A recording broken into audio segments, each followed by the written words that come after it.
In the beginning, we were born. Then we grew. Everything we knew was new. I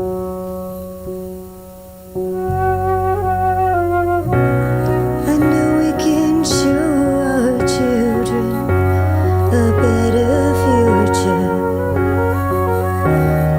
one that we would all understand, one that would join us all together in every part, in every land.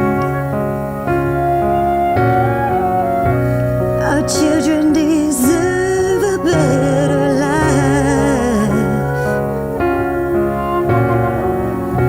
to respect and love one another.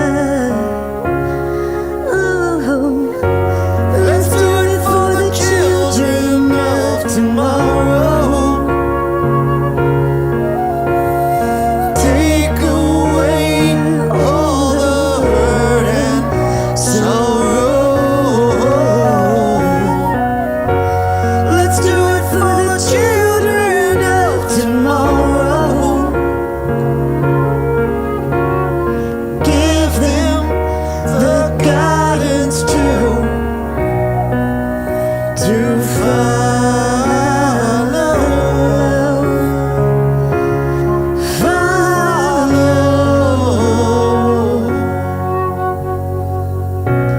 I know we can show our children a better future, one that was right and wrong, a new beginning, a new adventure. Show them the ways to be strong. Our children deserve a better life, to respect and love one another. Let's do it for the children of tomorrow. Take away all the hurt and the sorrow. Let's do it for the children of tomorrow, and give them the guidance to follow, to follow,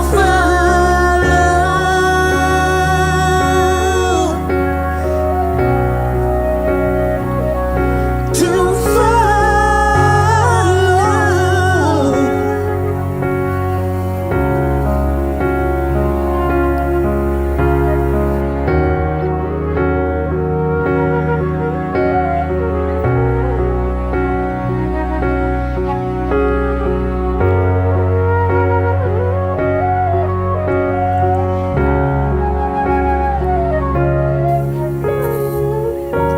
Let's do it for the children of tomorrow. Do it for the children, and give them the guidance to light their way. Give them the guidance to light their way. Let's do it for the children of tomorrow, and take away all the hurt and the sorrow. Take it all.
Hello,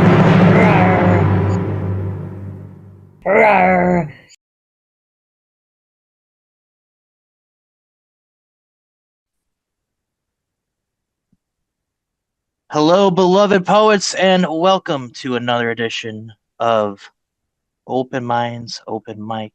And here on this Friday night, we have a delight for you in the form of our open mic shenanigans and a special feature from Julian Matthews, a nice half-hour set that is bound to make you feel a whole bunch of fun things, but stay tuned for that because in the with that feature we got poets from our community and beyond kind of acting as the bread to this nice full sandwich we have here of creativity here on Open Minds. And with that said, I posted the participation list in the group chat. If you're looking to participate, or you need to be bumped up, or you need to be removed from the list, let me know, and we will make whatever needs to happen happen. But with that said, let's make this night happen. On deck, we got Bill Elkins, but kicking things off, please give it up for Thomas Open Minds. Unmute and take it away when you are ready. Hello, all of you beautiful people. I'm so glad that you could make it tonight. I got two pieces for you. The first one's kind of short. It's not necessarily a poem. It's more of like just a guided meditation. So take a walk with me, if you will, right? I have a favor to ask. I will repay it by the time this poem has passed. All I need you to do is to close your eyes and open your mind. Think of a time you were the happiest you've ever been. Now try to visualize the place you were in, the feeling of the smile on your face, the taste of the air. Be aware of the smells swirling into your nose. Listen for the sounds as they grow louder, surrounding you. Tune into the vibes you felt. Whether you were alone or not, I ask you to pick a spot in this memory to go sit by yourself and breathe in slowly, knowing this is a place you can always return to. Are you beginning to drift in to the spirit of feeling comforted and uplifted? Know that you are gifted, you are loved, you are filled with a joy from above. 'Cause see, this place in your mind is always there for you to find. Now go ahead, open your eyes, and let that radiant smile shine. That was piece one. And then this is something I wrote yesterday. Come as you are. The prompt was, the light flickers, I flicker back. Flickering in and out of existence, this dance I twist with reality. Light fades and reignites my mentality. Each pulse bringing me closer to my true state of being, freeing my soul, allowing me to behold a pure sight and true love. Above all else, I feel this need to promise myself, even when I lose hope, to keep going. Glowing with the warm, radiant light, I push past the darkness. With each flicker of my essence, all the lessons I've learned, the patience I've earned. Unconcerned with the petty things people seem to be trapped by. I keep my mind as sharp as this light that slices into the dark parts of my heart. It illuminates, then eliminates any doubt. As long as I keep pure intention, the intensity of my light will flicker brighter with each pulse of the fire burning in my soul. Hoping to grow old, enough to make a real difference in this world that we live in. I'll never give in to the temptations of taking the easy way. Breeze through the day by day. I believe in me. I see that we can all become the things we most treasure when we work together. Hold each other close in cold weather. Keep our souls as light as a feather. Flicker in and out. Our breath keeping pace. Flicker in and out into a better space. Flicker with me. Flicker bright with haste. Flicker with me now. We have no time to waste.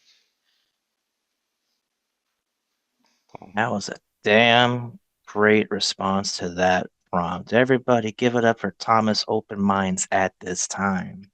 Oh yeah. Thomas, wow. Thank you. Appreciate it. And with that said, we are underway. On deck we got Alex, but step him to the plate now. Please give it up for Ow! Bill Elkins. Am I that painful? Okay. Echo. Hi, everybody. Okay. See, can I do 2 songs or 1 song? What's the standard here now? 2. 2. Okay. First one is, they're both going to be originals, but this one's called Ode to My Jane Doe. Hope you like it.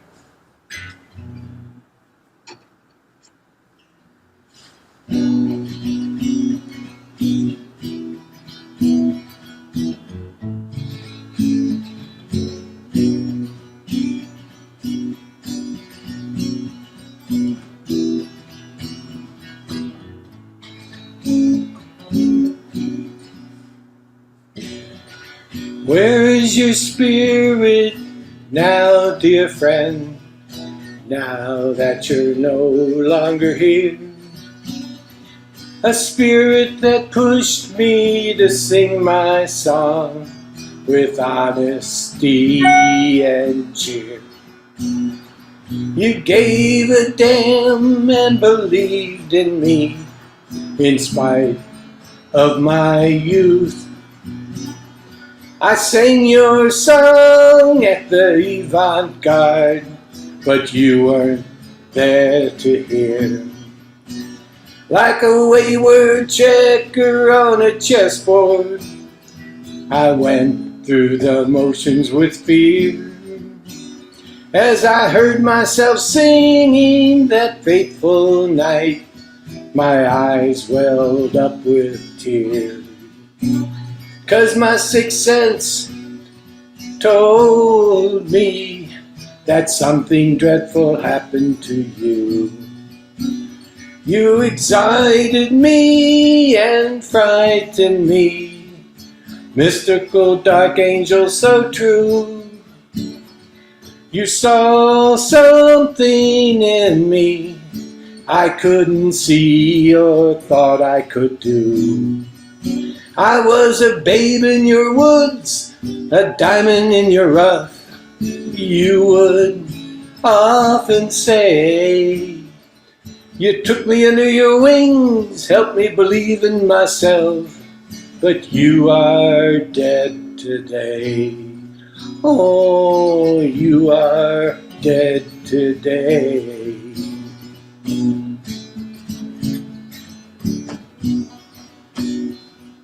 Where is your spirit now, dear friend, now that you're no longer here?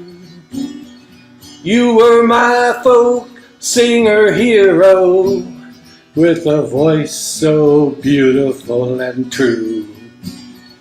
You called yourself Flash, not your given name, Mary, the hip thing to do in those days. So you will remain Jane Doe in death, as I sardonically called you in life. But your name no longer matters, your songs will no longer be sung. Those dark demons you suppressed by day finally got you in the night. So goodbye, sweet Jane, you died tragically and way too goddamn young. Goodbye, sweet Jane, you died tragically and way too goddamn young. Okay, that's my first one. Second one is, well, I never thought I'd be playing this song again, but I think it's appropriate because what happened from the election. It's called Legend in His Own Mind, the Ballad of Donald Trump. I wrote this back in 2017 thinking it was only going to be a few times that I would play it. Man, I had no idea it would be a lasting, I don't know what you call it. Anyway, here we go.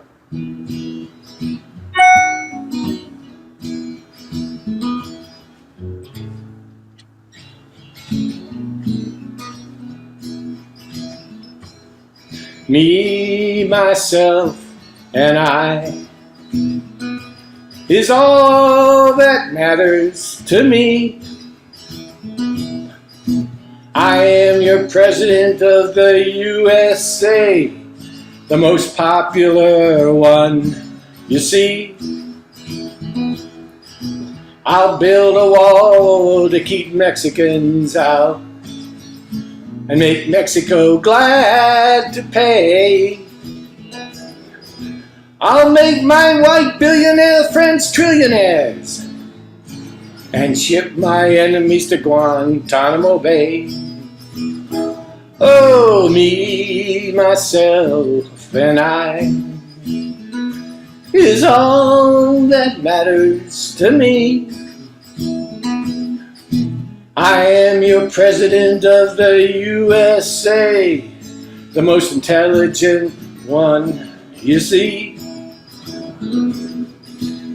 I'll rewrite the Constitution and push the High Court to the right of Attila the Hun. I'll empower NRA rednecks to teach our children to shoot and carry guns. Oh, me, myself, and I is all that matters to me. I am your president of the USA, the best negotiator, you see. I want the religious right to capture all liberals and nail them to a cross. I'll have Fox News publish all news that I approve, and I'll shut down the fake news New York Times. Oh, me, myself, and I is all that matters to me. I am your president of the USA, the most powerful one, you see. I'll banish all science, including global warming, evolution, CDC, and the EPA. I'll declare creationism to be our religion and ship all heathens to Guantanamo Bay. Oh, me, myself, and I is all that matters to me. I am your president, soon to be your emperor. Oh yes indeed. My friend Putin is my mentor. I want to be a cold bastard just like him. He's helped me get here, oh, more than you know. Held the lyrics to this song I got from him. my vision for your future, which I will reveal in my tweets. I am the new world order and will nuke any country who questions my sovereignty. I'll restore the white male ruling class, relegating women and minorities back to subservient roles. I'll empower the born-again religious right, 'cause they don't question my supreme unfeathered authority. My name is Donald Trump. Putin and I approve this message. Okay. Everybody, please give it up for Bill Elkins at this time. Yeah, Bill. Woo! Awesome, man. That was a nice one too. And anytime you bust out the guitar, Bill, I get excited. Like you're like the coolest Bob Dylan ever, but you're Bill fucking Elkins. And I want just say that out loud. Like you're like our folk singer, man, and I appreciate the fuck out of you. Keep doing what you're doing. You're doing a mighty fine job with it, and we just gotta keep reminding people, apparently, because I guess the population has amnesia or something. With that said, we're gonna keep this shindig rolling. On deck, we got Mark States. Let's step up to the plate now, and please give it up for Alex at this time. Unmute and take it away when you are ready. Okay, so Mr. Bear says hi, everybody. I was in mourning for a few months, so I'm trying to get over it. Boy's mother passed away about a week ago, since today is Friday, but I'm just hanging in there and moving on in life. So my poetry is very introspective, and I put it in the chat because I'm actually on ChatGPT. If you look myself up, it says I'm a poet, so that's cool. Thank you. Beginning with color. There's a very unique sense of awe that comes from the wonder of color while living in a world unlike any other. And being able to understand one another is fundamental to celebrate the commonality of the human identity. And the color of splendor can reveal how life itself can be full of iridescence along with sheer elegance. So the language full of eloquence could transcend time and space as people know their place while searching for a sense of worth while living upon the home called Earth. Personal landscape. A landscape full of beauty can make people ponder deeply about the splendor of natural wonder, and demonstrating a sense of authenticity can develop a uniquely human identity as people do anything within reality to make the world a better place before vanishing without a trace, and ultimately marvel at the gift of birth by simply living life upon the only Earth. Okay, thank you. I need to log out to talk to my grave counselor. Thank you. What the fuck? That was awesome, Alex. Thank you so Thank you, much, everybody. Give it up for Alex at this time. Come on now. I love it. I love the color one. That was awesome. You're so dope. We love you, Alex, and we love you, Mr. Yes. Bear. We love you, Mr. Bear. Good night, Mr. Bye. And Mama, Thank you for sharing. Mama I, we love you Good too. night. Happy birthday. He just did a poetry drive-by. Right? I love it. With Mr. Bear Hey. too. It's great. Sometimes you're pressed on time, and we have to just make accommodations, make it all happen. I definitely agree, but I loved it. It just caught me off guard.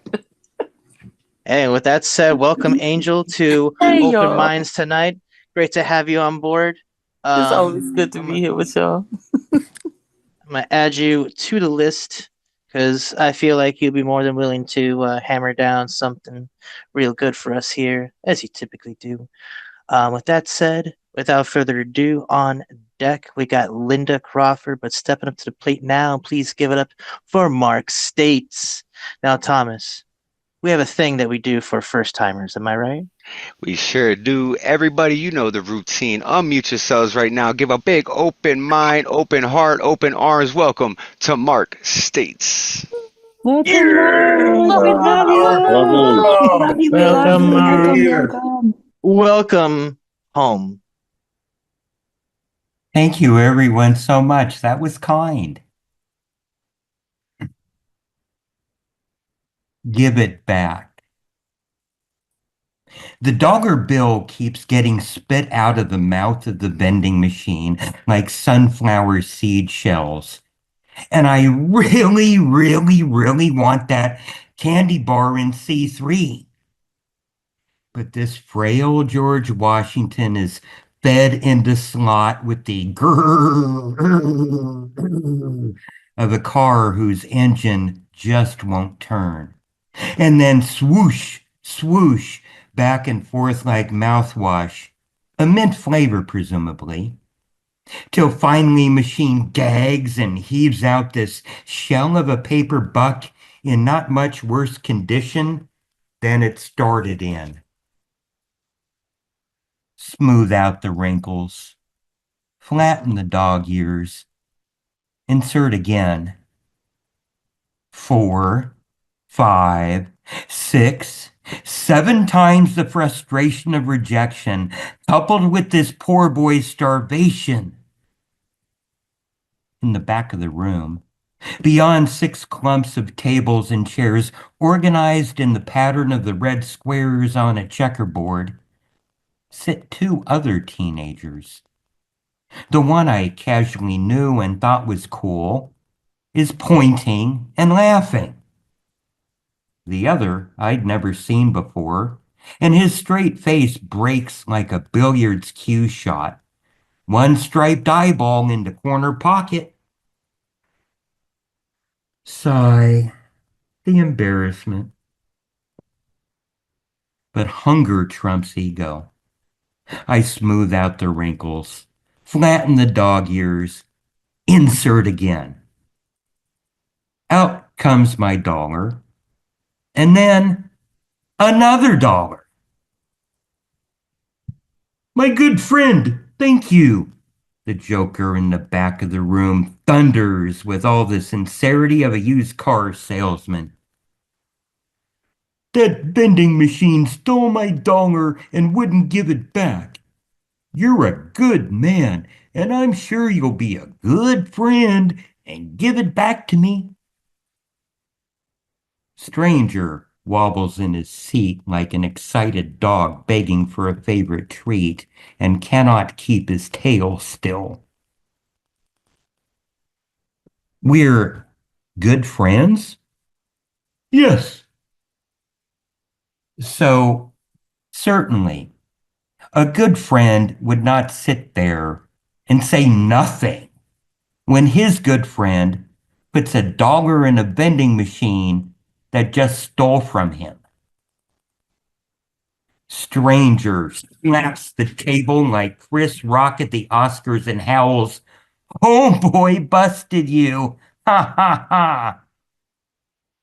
I walk out of the break room with a candy bar, a dollar still in my pocket, plus change, and the admiration of a stranger. Vulcan logic knows how to give it back. But I'll tell you, this was the best 5 minutes of aggravation I have ever had. Thank you very much. Thank you very Yo, much. welcome Everybody, home, please give Mark. it up for Mark States at this time. That was That so was clever. Oh my so God. dope. Mark, I love that piece. Thank Uh, you. do you have a second one for us? Storyteller. Julian can tell you my habit is to do one poem and sit down. Oh, okay. Well, thank you for that. That was one So, of my favorite poems I think I've ever heard, man. yes. The whole scene, like, oh, that was beautiful, man. Thank you for sharing Well, that with us, brother. thank You're you. welcome home, Thank man. you. You are an amazing storyteller, by the way. Oh, thanks. I have seen you too before. You're great. Oh, thank you. All right, Well, this is great. I'm muting myself now, but thank you very much. We appreciate any voice here. With that said, one more time, everybody, please get it from Mark. Yeah, Mark. Yeah. Woo. Right on and right on. Keep writing. With that said, we got two poets before we get to the feature. On deck, we got Amadeus. But step up to the plate now, please get up for Lynda Crawford. Now, Thomas, I believe you it's know that thing. Linda's first time here as well, too. You guys It know the is indeed. routine. Everybody, unmute yourselves. Give a big Open open mind, mind, open open heart, heart, open open arms. arms. Welcome, Welcome, Crawford. welcome. Welcome, Yeah. glad Thank you're you all here. so much. Julian, whenever I'm free and he's featuring somewhere, I try to show up. So, is it possible to share screen? And if it's not, that's fine. It's just probably easier to follow. I believe it's possible. Okay, it's just a matter of following me in case the accent gets in the way, although I'm sure it will not. So, and I'm just going to read the one poem. Planted in Strange. This is a story I will tell you. Come back tomorrow and I will tell it again. In the time before now, we pleaded to the oceans. Gnash your wave throats against our salty calves, where we stand planted in strange. We can't hear you, my ancestors. Your drums muffled in seawater. We dreamed, captured you in oil drums, muted the steel of our pan to soothe our children into lullaby, hold their breaths. This is the story I should tell you. We were human once, ancestral names known, fused with land and life. Then we were money, currency traded for long guns, chattel, beam of real estate, asset in new lands, insurance to keep the cotton clothing. Collateral to kings, sugar's birth mother. This is the story my severed hand in the mill clawed to write, curled to hug the voodoo inside the obia, inside the orisha, inside me. Until I laugh the dance, the story has not been told. Come back tomorrow and I will tell you. End of poem. Thank you. Everybody at this time, please give it up for Lynda Crawford. Damn Linda, I'll right. be back can you? tomorrow for sure. Yeah, we gonna be back here tomorrow. Thank you. We Thank want you. more. That's Thank you so awesome. much. Welcome home. Thank you. Thank you. And with that said, we will be here tomorrow, 5 p.m. Eastern Standard Time in this very Zoom room. We got the Slam Jam, which is not only an open mic, but there's also a slam poetry workshop element to it. So this is a chance for slam poets to workshop their pieces, fine-tune themselves. And the open mic, well, anything goes. It's like what we're doing tonight, but on a Saturday. And we're going to be having Artie Fox as our special guest coach. So if And you we know got a him special or birthday boy too. Don't forget about Dre. and tomorrow's my birthday. Thanks, Thomas. Didn't want to like throw that out there much, but yeah. Hey So with man, that said, you deserve your roses, man. Happy birthday, brother. We love you, man. appreciate it.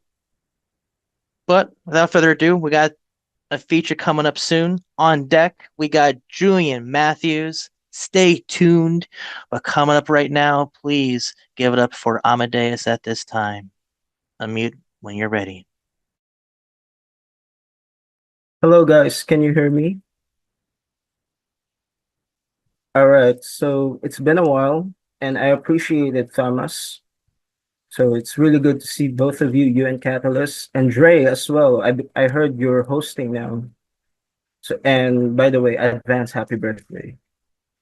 So the piece that I'll be performing, um, this is dedicated to our fallen brethren, the Magus Gustav Salas, and it's entitled "The Wind Spoke and the Fire Roared."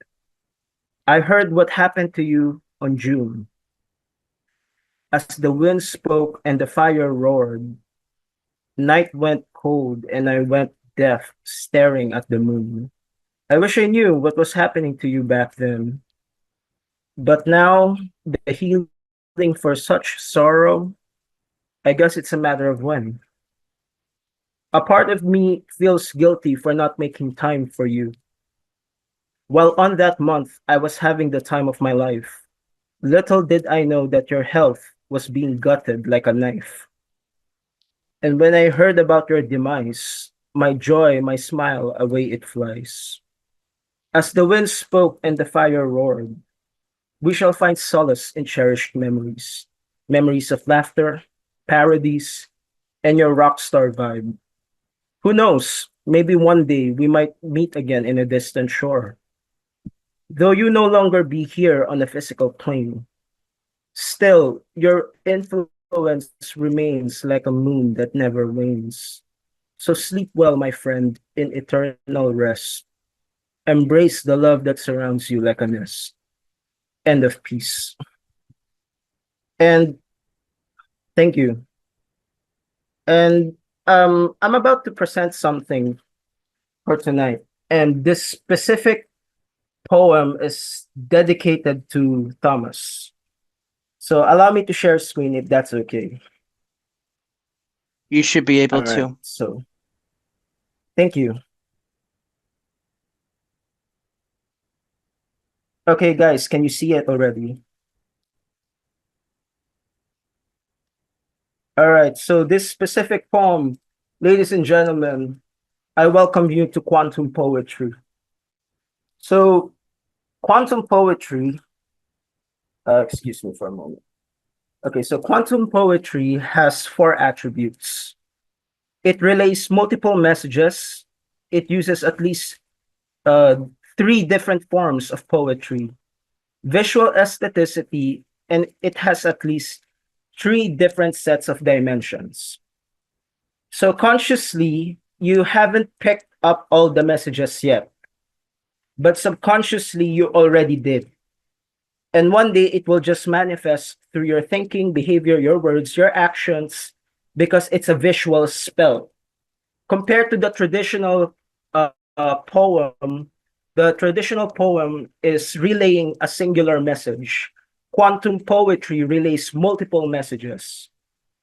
So the poem that you're seeing here right now, this specific poem is designed for Thomas. Though it may have a certain effect on others, but the other person who will receive the full effect of this poem is him. Again, it's designed for him. And you would see his name there.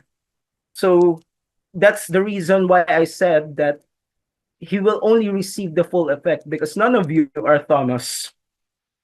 So anyway, this piece, I will be presenting it tomorrow. And also, I would be presenting another form of quantum poetry. And thank you guys for sharing. So as you can see, the aestheticity of it, the dimensions, it has 1, 2, and it has 4 dimensions actually, 3 and 4. So Thomas, don't worry, I'll be giving this to you. I hope you read it, and the more you read it, it will continue to manifest. Thank you. Thank you for sharing, Amadeus. Everybody at this time, please give it up for the creativity that stems from Amadeus at this time.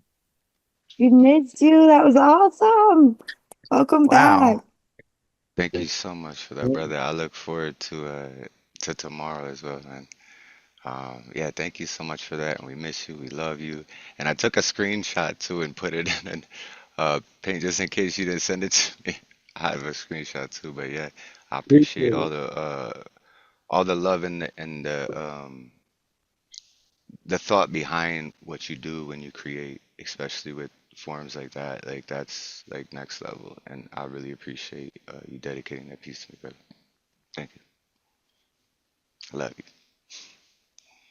Thank you again. And with that said, everybody, it is feature time. So with that said, let me just set the table for y'all.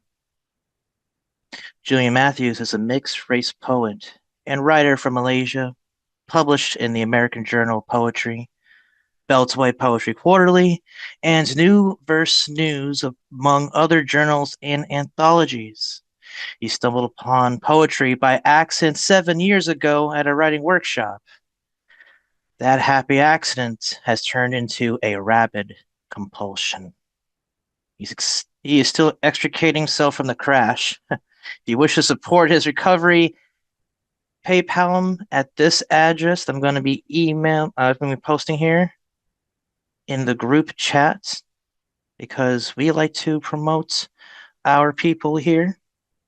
And also, this is a chance for everybody to share any promotional things you have in the group chat. So with that said, without further ado, at this time on the virtual stage, Open Minds, Open Mic is pleased to present to you at this time Julian Matthews. Unmute and take it away when you are ready. Hi, everybody. Thanks for coming. Have a set of poems for you. I'll just share screen.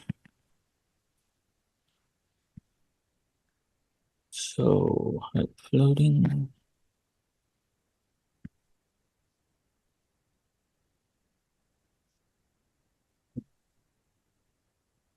Okay. So the first poem is called The Rebel. Today I was a rebel. I squeezed the toothpaste tube from the top. I left the bathroom light on and the toilet seat up because I can. Today I was a daredevil. I left my phone on airplane mode just because. I bungee jumped without a cord from the wrong side of the bed. I pole vaulted the 101-inch OLED 4K smart TV installed on the wall and restored my atoms on the other side with stolen pixels. Today I ate the breakfast of chumps. I put in 4 tablespoons of sugar in my coffee because you didn't say when. I poached my egg, then smuggled the carcass out of the kitchen. I let my cornflakes drown in my milk because I'm a serial killer. I buttered both sides of the bread and gained nothing except greasy fingers. I burnt my toast on purpose. But wait, I always do that. Today, my daring do extended beyond my domestic dungeon. I escaped my captors, climbing through the 13-story window. I base jumped using a parachute made up of security blankets. I tried to elude the Nepalese guards with a Vulcan neck pinch, but they countered with a Himalayan sleep hole, which rendered me unconscious and back on the right side of the bed. Today I sowed my oats and reaped it, then ate it with a bent fork. I remembered nothing, only that I was not a rebel, merely forgetful and often too indulgent with creative delusions. Thank you. It's a short one called 10. People sometimes say I'm one of a kind. They are too kind. I'm actually the 3-in-1 kind, easy mix. But sometimes I'm moody, can't get along. You've been forewarned. Sometimes I'm a 5-fingered fist in your face. Sometimes I'm at 6s and 7s. Such a disgrace. If I'm cranky, it's because I haven't ate breakfast. And what comes out of my mouth might be asinine. But you are a 10. You'll always be a 10. You'll always be my 10. And I wish I could be a little more than a 0 to you. End poem. Thank you. Nicely done. Nicely done. I like seeing Thomas' reactions. I like to write about inanimate objects. Here's one of them. It's about a ceiling fan. Look up a guy named James Pollock. He's not the painter, he's a poet. He's I'm your written a number book one called fan. uh, his name is James Pollock. He's a painter. He's not a painter, he's a poet. I don't know whether he's related to the painter. And he's written a book called Durable Goods, which is all about inanimate objects. I need you like I need WD-40. I want to lubricate these rusted feelings for you that I no longer trust. They creak inside me like the cranky fan that I am, sounding screechy now and again with every whirl of my wounded blades. But I respect your boundaries. Any closer and I'd speak out of turn, cut you up. Do you know we fans always rotate anti-clockwise? Generating airflow downwards to cool you down. If it were the reverse, I'd suck up the warmth from you and spread it evenly around this room. The world would be a better place for it. I hold space for you from ceiling to floor. I observe you from above like an ignored deity blowing longings from my permanent perch. Sometimes you turn me on and turn me up. You're burning all over. The night is a furnace. You strip. Hot air rises. Heat is exchanged. And I lose my cool. Everyone needs someone to watch over them. You look up, see me, and I feel seen. Your hair flutters, eyelids shut slowly and drift off. Love is never a transaction, but with you and me, it's a win-win relationship. Will you ever tire of my spin? End poem. Thank you. There you So go. here's another one. Thank you. Here's another one about obviously a vacuum cleaner called Clean Break. It was published in Australia by Red Room Poetry. I miss your low drone, your no-nonsense business-like growl, ready to pounce on quarry under the couch. Or stick your slanted mouth to seize prey huddling in their crevices, the web they weave in high places. A wedding gift that the marriage outlasted, you soon lost your breath. Age takes its toll. The game less tempting, you coughed and sputtered in protest, your wheels dragging. You even shocked us once, and we finally got the message. Yet swelled up and emptied once too often, maybe. The world has gone bagless since robots scour your hunting grounds now, solo and unmanned, ignoring corners, getting snagged on rugs, infuriating cats. In the end, consistency matters, that steady routine every weekend when we worked in tandem as a team to rid our tiny world of our tiny mess. Your box in the storeroom sits empty now, the snap of your power cord no more, your efficient hum, a distant echo, leaving a vacuum in our hearts that no other sucker will ever fill. Thank you. Oh, This is a new one, fairly new, I guess. You'll guess at the end what it is about. That night, you cracked open, all gooey and transparent, mellow as pastel tangerine. Your fragile ego, intense yet delicate, was always there, just beneath the surface, but this time only for me. I listened and processed, felt blessed that you shared your inner child, unhealed self, the discontent shelled back all these years. Alas, you finally came undone, raw, vulnerable, affecting.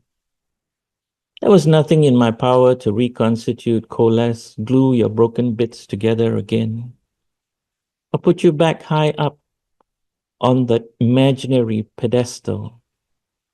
I had no fix to your emo dump. You were, in a sense, royally screwed, Humpty. This yoke is on me.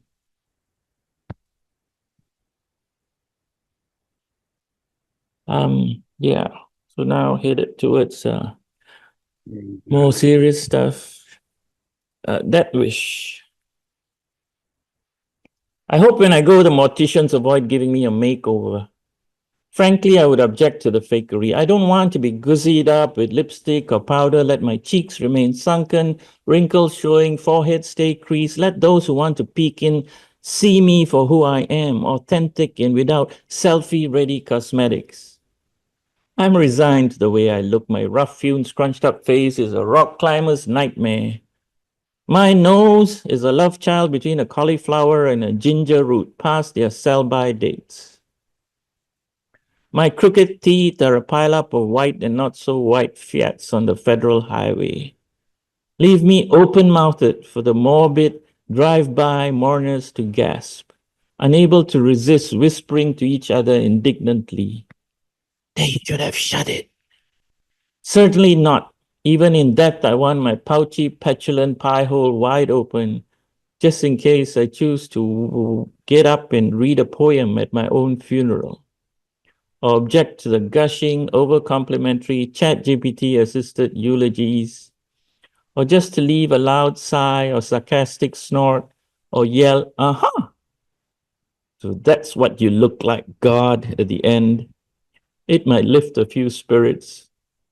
Also leave my eyes wide open so I can check myself in the mirror on the way to heaven.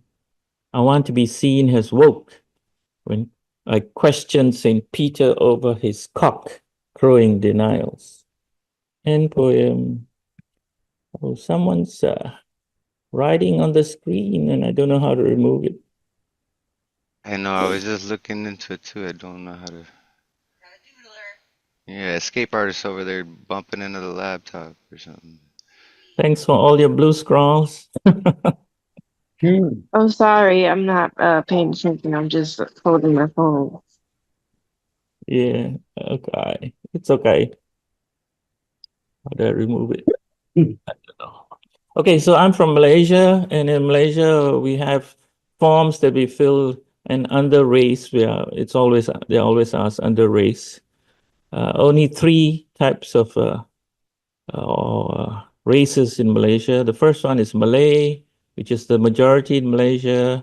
The second is Chinese. The third is Indian. And then they have the 4th category, which includes actually 60 or 70 other mixed race and indigenous and other types of communities under others. So others in Malay is lain, Lain, Lain. Yeah. So I wrote a poem about being categorized as an other. This is a bit long. As a schoolboy, I was always asked what mix I was, as if I were ingredients to make a cake by, as if I were eggs that needed to be separated into yellows and whites. For better or worse, then I would say I'm half-baked or setengah masak, like the 2 half-boiled eggs my Anglophile holy Ceylonese father ate ritually every morning, made faithfully by his Chinese-born Indian adopted wife, and served with white salt, black pepper, and brown toast. White, yellow, brown, or black. Color, mix, race, boxes to tick. Why didn't we have more choices like the Luna 12 color pencil boxes we had, or the 64 color boxes that my rich friends had that I so envied? Because I was told I was not Malay, Chinese, nor Indian, and even though the teacher insisted Ceylonese should be classified under Indian, I refused to play the game. And why was my mother's composition not in the equation? When it comes to race, Cikgu, jangan main-main. Teacher, don't play. I would rather be tagged lain, not as a badge of shame, but to show that under this prick skin, we are same. After all, isn't lain just an anagram for nail? Like the 2 in the cross, I'd rather be a martyr than for those who are lost, if they crucified me for it, maybe you'd start a religion that 1 billion others profess to. And the line gospels would not be written only by 4 men. It would have 1 billion godless spells written by every man, woman, and every gender in between. Every page, verse, and chapter would not be just in black ink on white paper, but a psychedelic rainbow reflecting nothing anyone has ever heard or seen before. We are all from the same DNA, so why do you label me as another? Do our mothers and fathers deserve to be called others? I could call you sister or brother, or any pronoun you wish to be. You see, it really doesn't matter to me. I only see what I see. Do you see me too? So tell me again, what color are your fears? What race are your tears? What religion is your blood? What language are your hopes? What ancestry, breeding, caste, descent, extraction, pedigree, parentage, background, status do I have to be to call you my friend? And what will it take for you to identify me as human? Because when they made lion, they didn't just break the mold, they broke the yolk and mixed in white salt and black pepper and dipped brown toast in it, and it was whole meal, fully organic, naturally delicious. Take it or leaven it. We may decline to be defined by the tiny boxes you tick on, and we may pay the price because we don't conform. But at least we know we are our own. Yes, I am the other. We are all others. Instead of other, can't you just reach out, shake my hand, and call me brother? Thank you. Excellent, excellent, superb.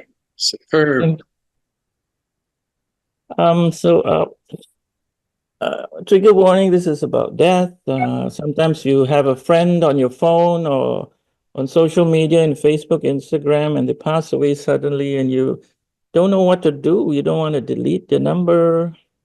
You don't want to unfriend them, but it seems unusual or wrong somehow. So this is a poem for passing of a number of people I know who are close to me in the last few years. I can't unfriend a dead friend on Facebook. I can't delete the number on my phone either. What am I expecting? A phone call? A text message? Heaven really needs to expand its cell phone coverage. Hell only makes collect calls. I never pick up those. I know it's just a spammer trying to sell me something I don't need. They must have a lot of free upgrade plans down there. Their marketing teams are killers. Friendship online can be a tenuous thing. Is a friend on social media a real friend or just a means to an end, like a creeper on a wall clinging to a boundary or a border between two countries without immigration checks or customs clearance? I have too much baggage anyway and always need to unload. I grieve at birthday reminders. I reread your last posts, your last messages. You are a haunted house with broken windows. I peek in to see your ghost. Come out and play, I say. You laugh, smile, then walk away. Not my time already, but why did yours come so early? It's like you took an elevator up and pressed the top button. You should have gotten off earlier. You missed my floor. I'm still here and all the elevators are broken. They only go down now. I take the staircase sometimes just to hear the echo of you.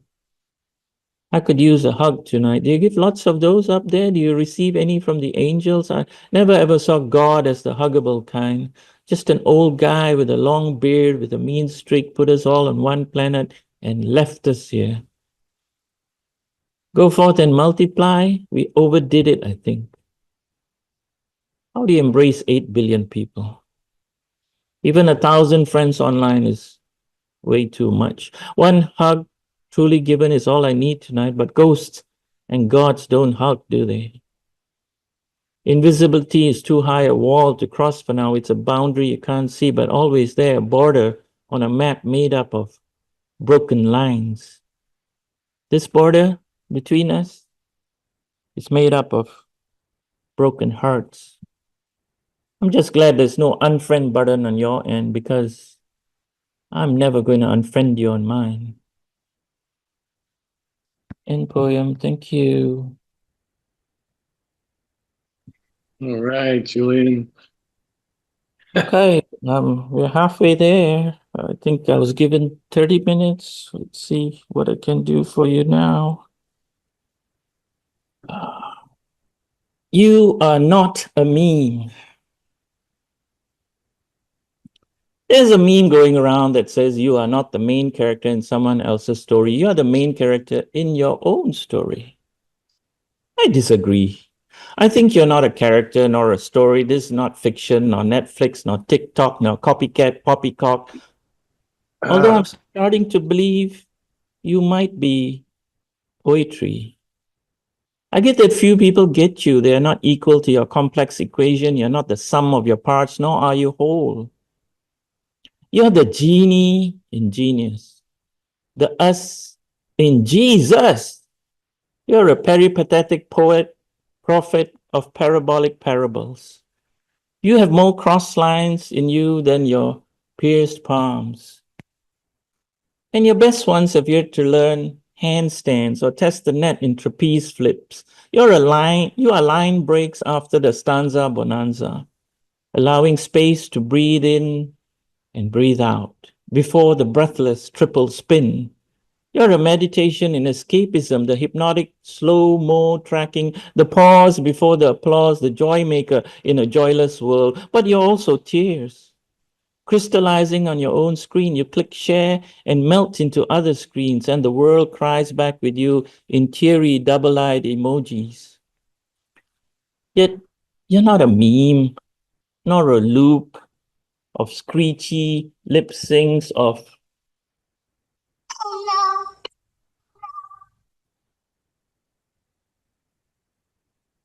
a repetitive broken record of scratched dreams, fake filters, and cringy cute challenges.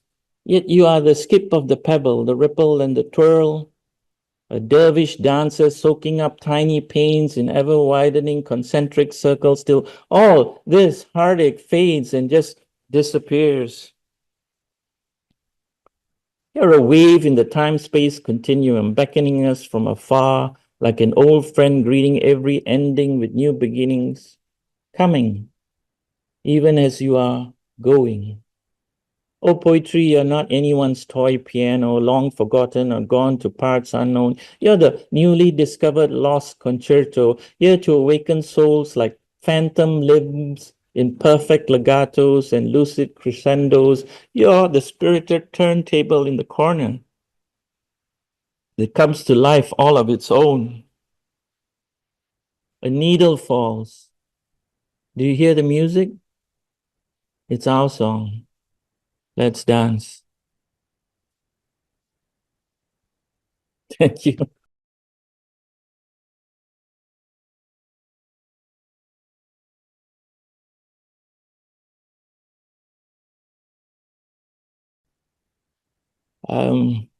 Sometimes you go to this open mics or in therapy or in AA and you hear someone speak about, or you share something personal and special or something very affecting, and then someone tries to top you. like it's a competition, which is very strange, right? So I try to write it in a way that we can relate. The gambler. You throw in your depression, oh, trigger warning for depression and trauma. You throw in your depression and up the ante, raise you my trauma. Can I up the ante, raise you my trauma? I bet my trauma can beat your trauma any day. You see me, but hold your cards close to your chest, regretting perhaps that now you have to reveal more than you had planned. Just to win this hand, the night is still naive, ungroomed, but the pot is bellied, ready to boil over with thread on devil coals, hoping to come out on the other side with unbaked feet, unblemished, blameless, stainless, steely-eyed poker faces, never knowing when to fold, hold back, break even, or walk away. We rather play with fire than slow dance on eggshells, rather burn at the stake than endure this living hell. You lay down your hand, and I do too. You have three of a kind. Nines. The emergency number never dialed. I have a flush. All spades. Heaps of the same. Unwanted attention, hold hate, piles of regret. A pyrrhic wind, sort of. Because I dug deeper. where unburied bones, tampered flesh, still have reasons to weep and no reason to sleep. Yeah. So I think I had to mention earlier that I think your emergency number in America is 911, but the ones in some other countries in Malaysia is 999. Thank you. And we've come to the end, I guess. Is this the last poem? I like to write poems about Ars Poetica, which is writing about poems about poems, or writing about poems. So this is a conversation about seeds. Isn't that kind of strange? No, but I just bury them in my backyard. Won't the neighbors think that it's fishy? Like you're a serial killer or something? Oh, no, they're just poems that lost their way. In poetry parlance, it's called killing your babies. What? Dear God, that sounds sick. Can't you just delete them? Oh no, I'm old school. I need to print them out, then bury them whole. It's more organic, palpable, you know. Save the planet and all that. It's also cathartic. It makes me feel good, and the poems like it that way. What do you mean the poems like it that way? Do they talk to you like they told you how they want to be disposed of? Shh, don't talk about them that way. They're not garbage. They're my babies. They just got too many rejections in life from myopic, tone deaf, out of touch, not for us editors. I don't want them to know they suck. Spare them the trauma and the therapy. Let them go in peace, knowing they were loved, at least by me. Before you conk them on the heads and bury them in your backyard. Oh no, I don't knock them out. I turn them into origami, cranes. I flap their wings, give them hope like Emily did. Tell them you're off on a journey far away, then gently lay them on the ground and cover them with the warm earth. That's kind of sweet in a way. Thank you. Being kind to the words is a poet's imperative. You have to love them, nurture them, let them falter and rise, be who they want to be. I like to think there's a garden of buried, broken poems somewhere. They eventually emerge from the ground, sprout buds, and reach for the sun. Poems that will outlive you and me. You have a way with words, my friend. We all do. You just have to have a yearning to share your own story. I do. It keeps me alive.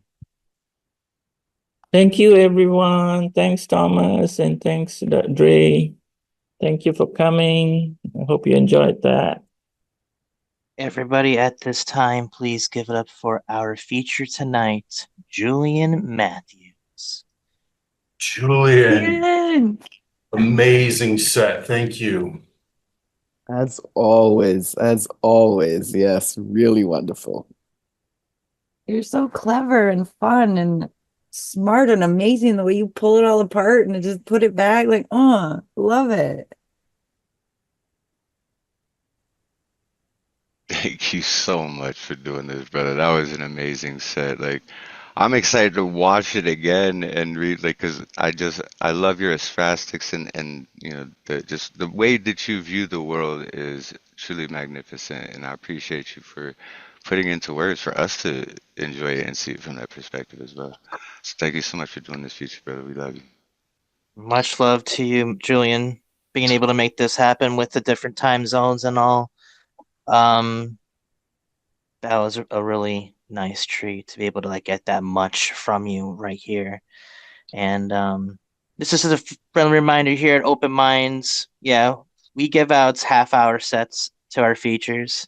It's nice to be able to provide a spotlight for y'all, and it was just awesome to be able to experience the Julian Matthews experience. With that said, we're gonna keep this shindig rolling. I posted in the group chat the tentative list, because why I say tentative, because it's subject to change. On deck we got Nemo Sum, but stepping up to the plate now, please give it up for Midnight. Unmute and take it away when you are ready. How y'all doing this evening, man? Y'all good? I appreciate Julian. Julian is amazing, man. I love Julian's work. I'm gonna do 3 haiku and a poem. Flick dime at homeless. Vet says, please keep your money. All I want is change. Critical parent. Child will always love you, but no longer love self.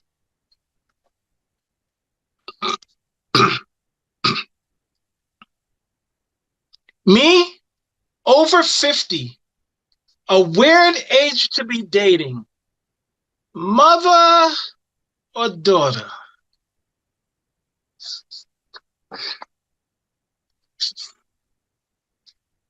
And now a poem. Let's see. What if you were eyewitness to history, born in the 18th century, into this tight-fit black-skin onesie, booked on a sailing ship without a Royal Caribbean affiliate, a trip that offered complimentary beatings for breakfast, lunch, and dinner, chained neck to ankle, food rationed in small portions, feces and urine for you to sleep in. Have I captured your attention? Welcome to America, land of the free. As long as you don't have skin like me, where a grown man still called a boy and put on the auction block. And his wife is pushing and breathing and pushing until out come a child that isn't his. Master's green-eyed son that's raised in the main house by a white woman by the name of Liz. What if you were like me, born in the 1960s, where signs and doors said red, white only, and peaceful protest movements, and black folks was arrested for disturbing the peace simply because they wanted to buy something to eat, but could be forced to fight for country, yet a fight for equal rights in their own was still incomplete. Since many believe that we can only be good at picking up after others and sports. But could it be a possibility that I could run further and faster than you because Bloody Sunday daughter was let loose out on us? What if you were my friend Carrie, born in the year 1980 in Houston, and on his birth certificate under race, it reads Negro. Houston, we have a problem. And I have a question. Would you rather live as a black man to the age of 100 or as a Caucasian to the age of 50? What if all lives mattered way back when with Kunta Kinte and them? The same way they try to convince us that all lives matter today. What if? What if? What if? This is the poetry that needs to be heard at this time. And thank you, Midnight. Everybody give it up for Midnight at this time. Yo, what if? Wow, Midnight. And then your haikus too from last week to remember were crazy, and this week too, you crushing it on both ends, bro. Right on, man. Keep writing, keep doing what you're doing, and keep speaking them words, man. With that said, we're gonna keep this. Oh, we appreciate you, man. And with that said, we got still a good number of poets left. With that said, on deck we got Ragged the Poet, but coming up now, please get up for Nemo Sum. Unmute and take it away when you are ready. Thank you. And Dre, did I hear happy birthday is in order? Yeah. Should I stop tomorrow. bringing it up? I see you're all ribbon, man. It's cool. I can take it. All right. I have a sequence of micro poems that I've put together. So here we go. Sad King John was just a boy when his reign began. Handed a crown instead of a handkerchief when the crying wouldn't stop. Now it scrapes and screeches as he drags it along behind him. One last time past the playground where I realized that I was alone. One more time round the wheel where I played, creating companions in my head. And I'll miss them, my phantom friends, but I need to grab the handles on my bike one last time. Use the pedals to push my way past the bullshit and into the blissful ignorance of something that doesn't know, that doesn't have to know about being betrayed in love, about being collateral damage, about being used as a weapon, hardened like a bunker buster, because I remember how my mom told me the words I should say to my dad when I was 6. She was angry when I got it wrong, like a little boy would. Sad King John looks out onto his court and finds the eyes of his Grand Vizier, who wants more than anything to get away to another court where he could be on a winning team. He's a Grand Vizier after all. The jester, festooned in colors whose job it is to make it hurt, knows he isn't funny because he just says what he sees. Here is the general who is trying to amass enough strength to finally take all these decorations down. The nurse who soothes his majesty with her promises, but she's still just a little girl herself and doesn't know what to say. He has so much potential, they said, if only he would apply himself. But I didn't. Books stayed closed, and I played imaginary games with imaginary friends whose mothers waved from imaginary porches. I wish I could say that I defied my parents all along, but there was so much shame and too much doubt. So many times my face burned at their disappointment, my head bowed by their guilt. I learned to fight myself. Learned to hate the dreamer who looked out the window instead of working, foreshadowing the day I would stare into the distance, an unmarked test in front of me, pen down, heartbroken, the day after my father left for good. My anonymity became my refuge. Odysseus said it to save his life. When he got home, he killed everyone. I say it to save my dignity. There is no one who calls me son. Someday, somebody, maybe. For now, I am no one. Heavy is the crown of the sad king who lost his kingdom and his queen. He's never had a throne, just the responsibility of ruling himself, and his reign shall have no end. Heavy is the pen which hasn't been lifted, its words crushed under hopelessness, not crying for the fear of being heard. And which is heavier? If I can lift the one and write, will I finally be able to bear the weight of the other? I remember one summer when my dad was gone already, or maybe he was just as gone as he always was. And my mom used to drive 40 minutes out of her way on the way to work in the morning to drop us off where the roller coasters waited. My brother and I were princes with a pass and crisp 20s in our pockets I was going to spend on jelly beans and hamburgers. And I thought, I can do this 9-to-5 shit, getting up early so we can be the first in line to go on the one that goes upside down, collapsing into the car that night, beat but not bested, tired from all the spent excitement, ridden out but ready to try again tomorrow. Help wanted, urgent to fill. I need you to know that you're going to fail. He's going to burst into tears, and you're going to have to hold him, despite the shame and the fear and the doubt that comes from doing your best taking care of a sad king who cries every day. He's going to need everything you have, It will not be enough. Serious inquiries only. I can't be nobody forever. I can't find the light while I'm hiding, living in the crater of my once upon a time.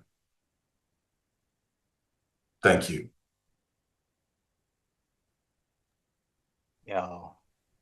Everybody at this time, please give it up for Nemo Sum. Hell yeah, That's my brother. brother right there. Dude. Oh, We love you, Nemo. love you, Ooh. brother. Yo, I I still had a fun attest to what I said conversation. before. I was gonna say just real quick, I still attest to what I said some time ago. You look like you give like the best hugs. I'm looking forward to that Nemo hug. Hey, there's a When you line, do man. We're all lined up. when you do tour up here, let me know. Let's make that happen. I identified with so many of those lines, Nemo. It was like a familiar jacket I put on or something listening to you. Thank you. Thank you, Paul. Always a pleasure to have you. And we're gonna keep this shindig rolling.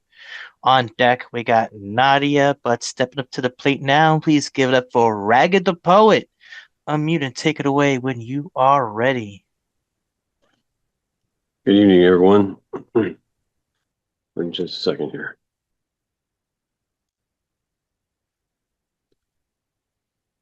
This is Matador. Remember me in glory. Forget my feeble end. Remember the young champion with garlands to append. Recall great crowds that hailed the wrath of horns unleashed while praying for the matador who stood against the beast. In moments of decision, when came the final strike, thrusting quick was merciful for man and beast alike. Remember dreams like arrows we once loosed upon the run. Forget the empty quiver and the victories undone. Remember songs of mountains and sonnets of the sea. Forget the pain of silence slain that rakes the ghost of me. Let my steps be heralded for dancing with the bulls. Forget my lonely resting place of stones and weathered skulls. Behold my regal livery, resplendent in the sun. What happens to the matador once all the duels are won? As seasons race from solstice to the equinox return, remember how my hours passed like fever to the burn. It's Matador.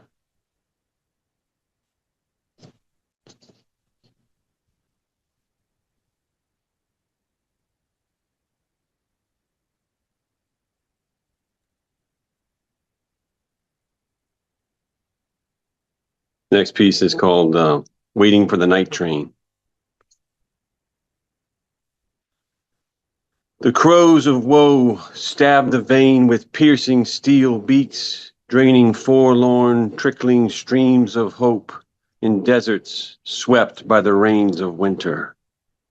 Caressed by the wheels of the night train, unholy witness in the arid void, careening through the kingdom of the lion and the wolf, a mighty grease and steel messenger dances to the rhythm of fuel and fire in churning fury, asking, always asking, how can love survive? A quandary plaguing passengers perched on platforms where rails meet the sea and dreamers meet the ocean. Awaiting an arrival like a ghost of locomotion as the barkeep signals a stay of desolation. Awaiting desperation, whiskey back neat all alone at the bar at the end of the world. A respite from the storm outside is welcome. Yet the storm inside won't easily subside. For redemption sought by dram is a fool's errand.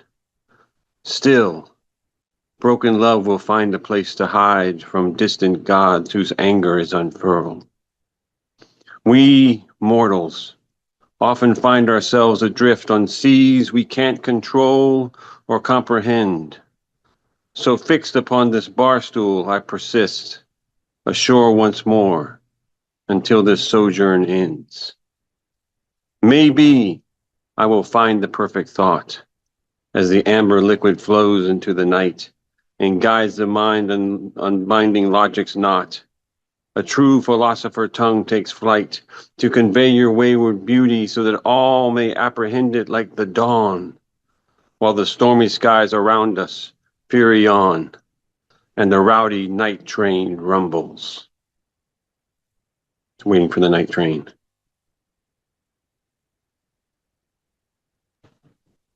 At this time, everybody please give it up for Ragged the Poet at this time. Oh yeah. Yeah, Reagan. Yeah. That was my first time hearing Oh, it. yeah. Blew my freaking mind. Thank you. He Hey, came out, Ragged, I'm like, was oh, it- you're in for a treat, babe. Like, Hey, Ragged, was the first piece did it have some formal form? Was it a formal type of poetry? You know, like It's a just an AB sonnet or- rhyming scheme. It's just an AB Yeah. rhyming scheme. Okay. Yeah, I just was really into the traditional feel and structure of it. And I admire people who work that way, kind of preserving those methods, but taking them forward here into the 21st century. That's a particular kind of poetic labor that deserves merit. Well, I appreciate it. I have written sonnets before, but this one's not technically a form other than that it does follow a rhythm and meter. Yeah.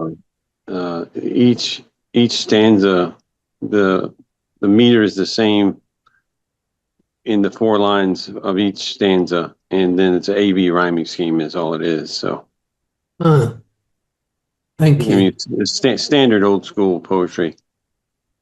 I'm all for old school.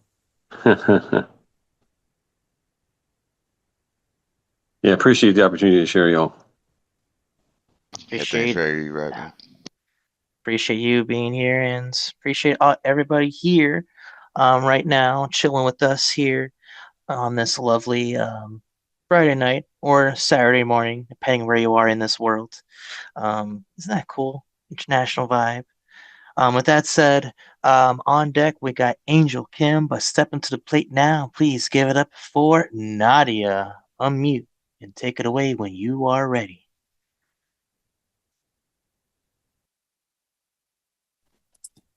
Thank you, Dre. The first piece tonight I'm going to read is called Interruptions. My brain is going to many different places, even when I'm sitting in designated spaces. My body will communicate many signals, talking to my brain with different niggles. Even when my body is screaming for rest, I understand this is sometimes best. To focus on recharging my energy, even when I'm feeling lethargy.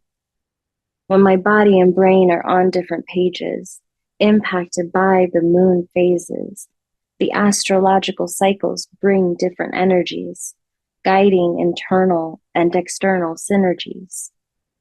The planets and moon can shift life's direction, some days forcing introspection, where the collective phase is more important than the internal goals or discordant. My neurodivergent brain will have to realign, flowing with the cosmic design. Redirecting internal traffic can sometimes feel chaotic and dramatic.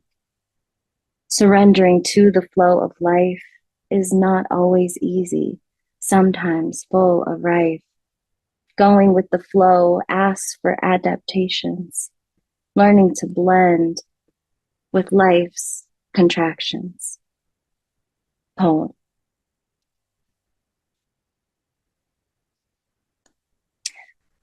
Thank you. My second piece tonight is called Forgiving the Unspoken.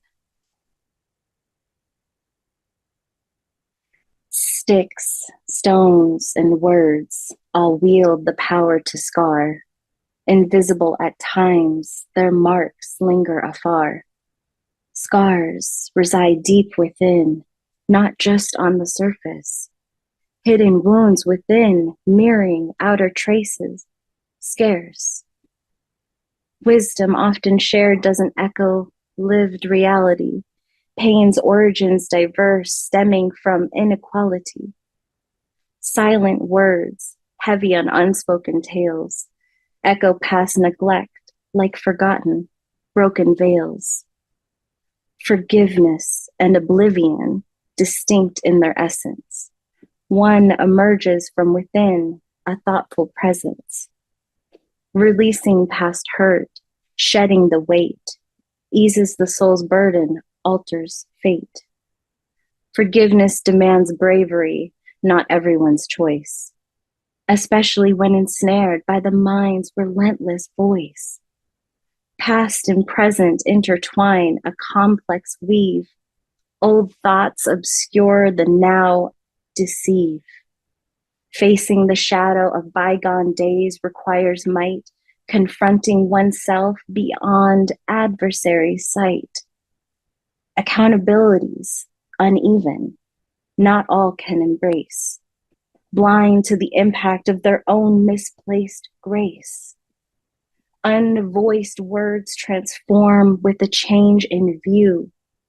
Each being, each situation offers a clue. Not everyone attains closure releasing the old, unless they decide to unclasp, be bold. With time, with persistence, scars begin to fade, even when memories of pain invade. To forgive, the silent, the unuttered word, is to grant oneself freedom, undeterred. Poem. The elegant voice of Nadia, everybody. Unmute and give it up for Nadia at this time. I like those pieces. Those were a little deeper than some of the other ones you did. I could listen to you for hours. It was awesome. Yeah, not to mention the quality of your voice is just so pleasant and soothing to listen to, no matter what the content you're delivering. It's just a pleasure to hear you speaking your poems. Yeah, somebody hook up Nadia with like some audiobook deal or something. Right? Just to be able to lend her voice out to The whole other world works. needs to hear this. Yeah. Like she'll make, I mean, she has made Maya Angelou sound so goddamn beautiful, and I just wanted to just put that out there. So with that said, keep doing what you're doing, Nadia, and actually look into that. You never know what doors are able to be opened in life. With that said, we're gonna keep this shindig rolling. Let's double check this list on deck. I'm assuming that he's down to perform. We got Paul Skiff, but stepping up to the plate now, please give it up for Angel Kim. Unmute and take it away when you are ready. Hey everybody.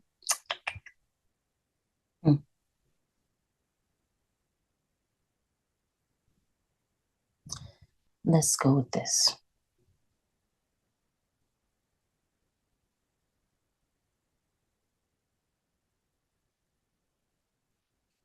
I walk through valleys shadowed by despair. Lost souls once held close to heart, placed on pedestals only to be knocked off, felt weight of grief pressed against chest.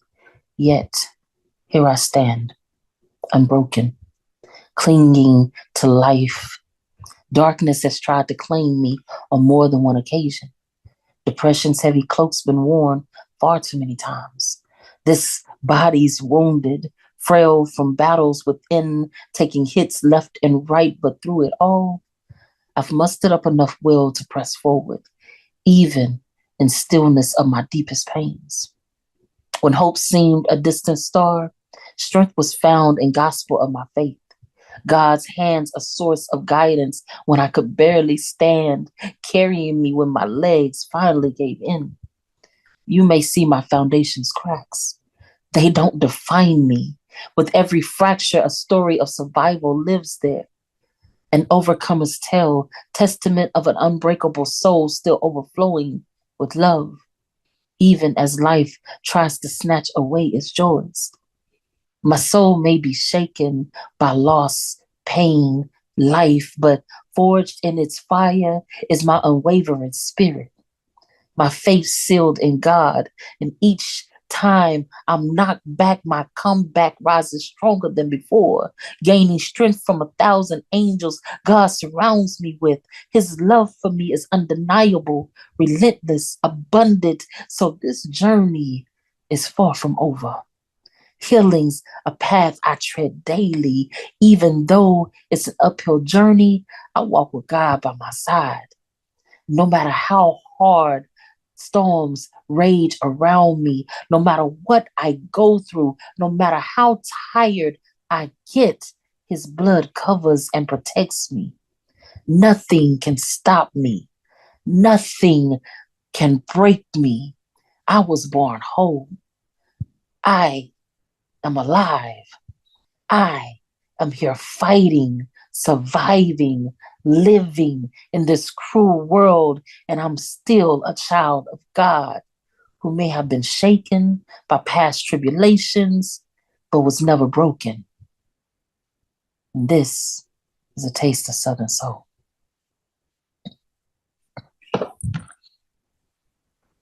Thank you. Everybody, please, at this time, give it up for Angel Kim. So if that was a taste of Southern Soul, I do have to ask for seconds. I really was struck by the kind of very, I don't know how to kind of qualify it. It's this elastic, subtle passion in your delivery. It really has this kind of ancestral resonance. It reminds me somewhat, I don't know if you know Ray Jane and her poetry, the way she delivers it. It's that very grounded and kind of medicinal delivery. It's beneficial to hear. Oh, thank you.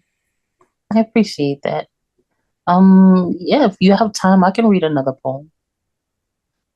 All right, with that said, take it away when you are ready. Okay. Some of you may have heard this, but I'll read this one because it's what just popped up. So, dear love, they say you should make the heart smile like sunlight on a quiet morning, spreading warmth gently across horizons, bringing life to everything in your path. But too often, I found myself shivering and cold, longing for touch of your rays, only chasing shadows, vanishing as I reached out. Your light seemed a distant, only a mirage, leaving me lost and chill of what I thought was real.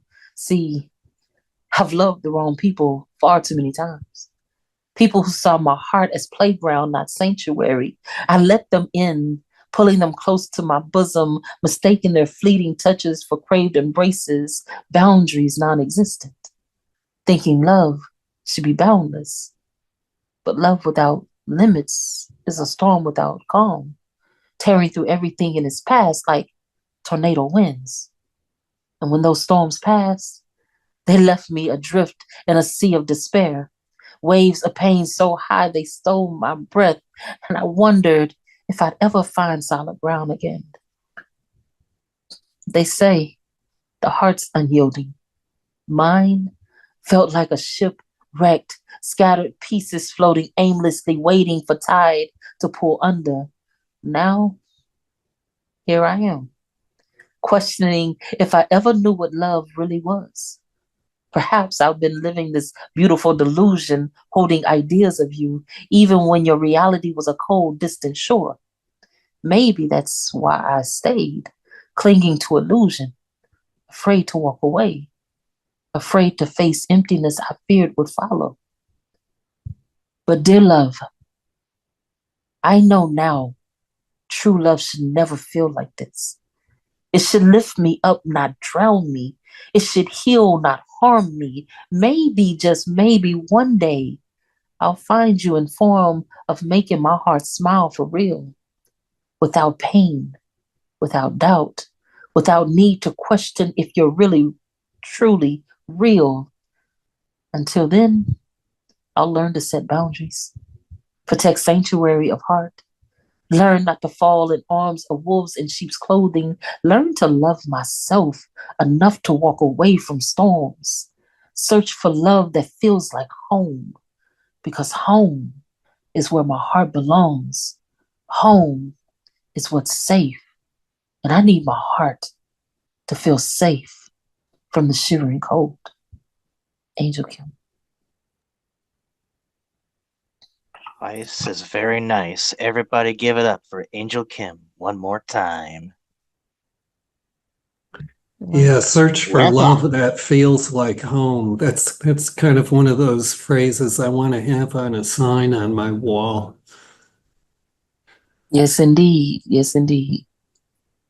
Speak so deeply to that feminine energy. So much connection. I appreciate it. Thank you. Thank you. And thank all of y'all for listening. Of course. Always glad to be able to share space with you here. With that said, I just want to give a quick shout out to Easter. Poetic Desire, hello. Welcome to Open Minds. Just wanted to check in with you if you would like to participate in the open mic.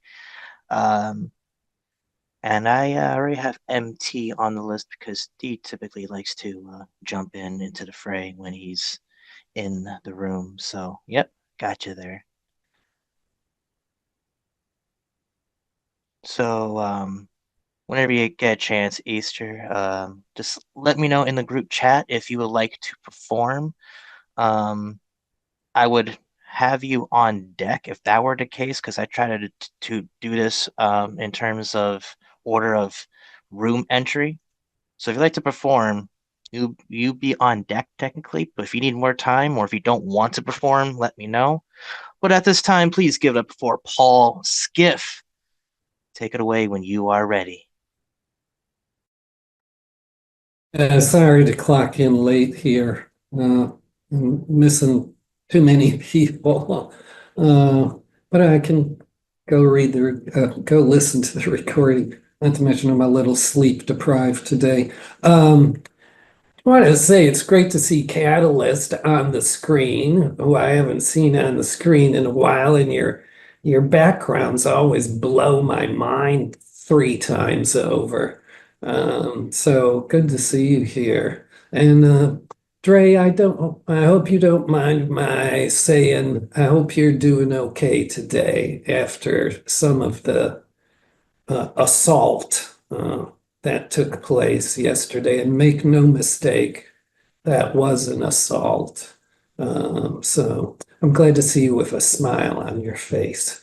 I'm just going to do kind of a vintage poem. A lot of people might kind of identify with how this works because it's sort of loosely about how you can be together with somebody in a period in your life where the only reason you're really making it through life is because you are together. And it's that being together that enables both of you to kind of get through.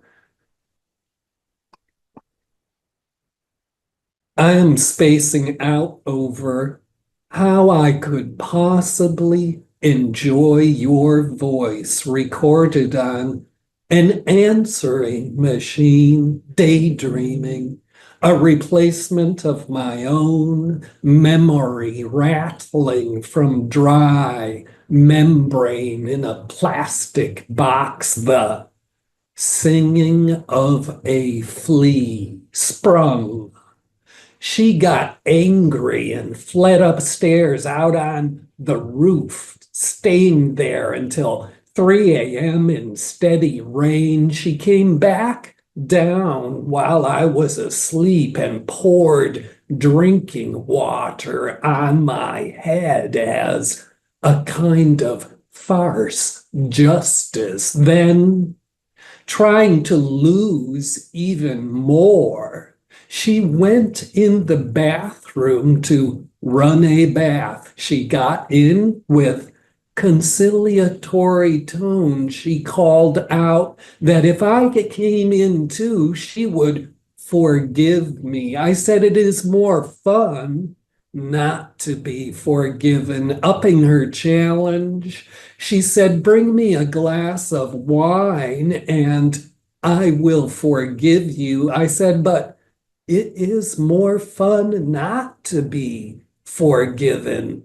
This seemed obvious now. Then, playing hard, she said, I will give you a fellatio. You are sick, I said, steadying my voice as appreciative laugh. She laughed with me. We had reached a perfect understanding. This was 3 days ago, and I was the only witness. The cat slept through the whole thing until the radio crackled with commentary about the arbitrary shape of human experience reported with engineering terms, as though life was architecture, constructed, massive, and burdened, as though confirming there is actually a force structured randomly like life, and too much stuff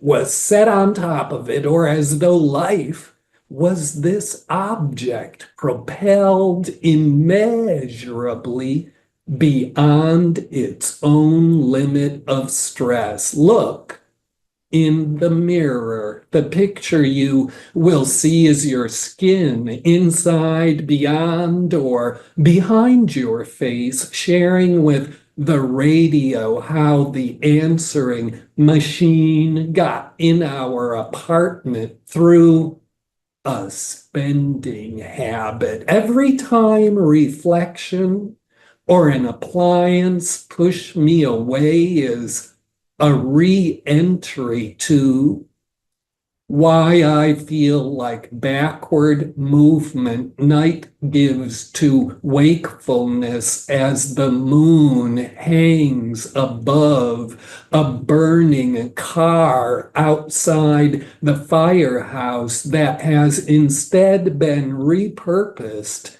into condos. We live in a hole dug out of these reversals where the sky will distract you from human nonsense with the weightless color blue, and even looking out a window will not lead you to the real world the direct way.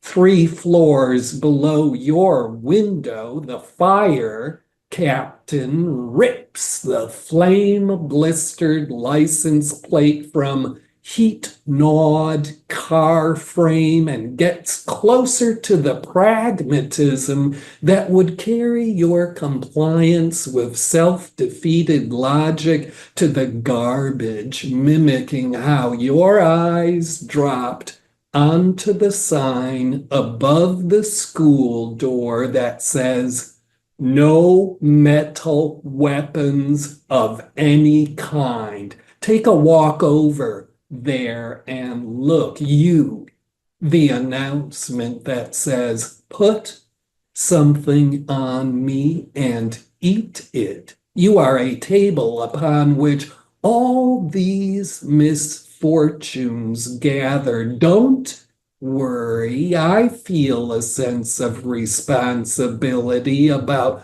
how you still act like I don't speak the same language as you or live on the same cognitive terrain. I will give you time to clean yourself off. I will go home, abiding your mess to look for my friend spider living among potted plants on the window sash. There, I will assimilate another lesson in persistence. Humans have not grown tired of imitating insects. It is just their callow tributes to efficiency are over-organized by self-satisfaction. Now, the radio is gushing empty, unpragmatic forms of knowledge onto my floor while the answering machine malingers with jokes for someone who has not lived here in 3 years. I can hear the spider whisper self-encouragement while I sneeze on smoke of burning car upholstery. Sometimes lessons are not taught by teachers. I am going to leave me empty to survive as myself. I don't care if you figure it out.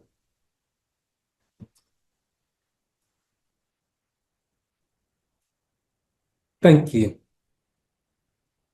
Thank you, Paul. Everybody, please unmute. Show your love for the one and only Paul Skiff. Wepa. Yeah. Right. Oh my Paul. God. Oh, miss you, Paul. What's that skip first?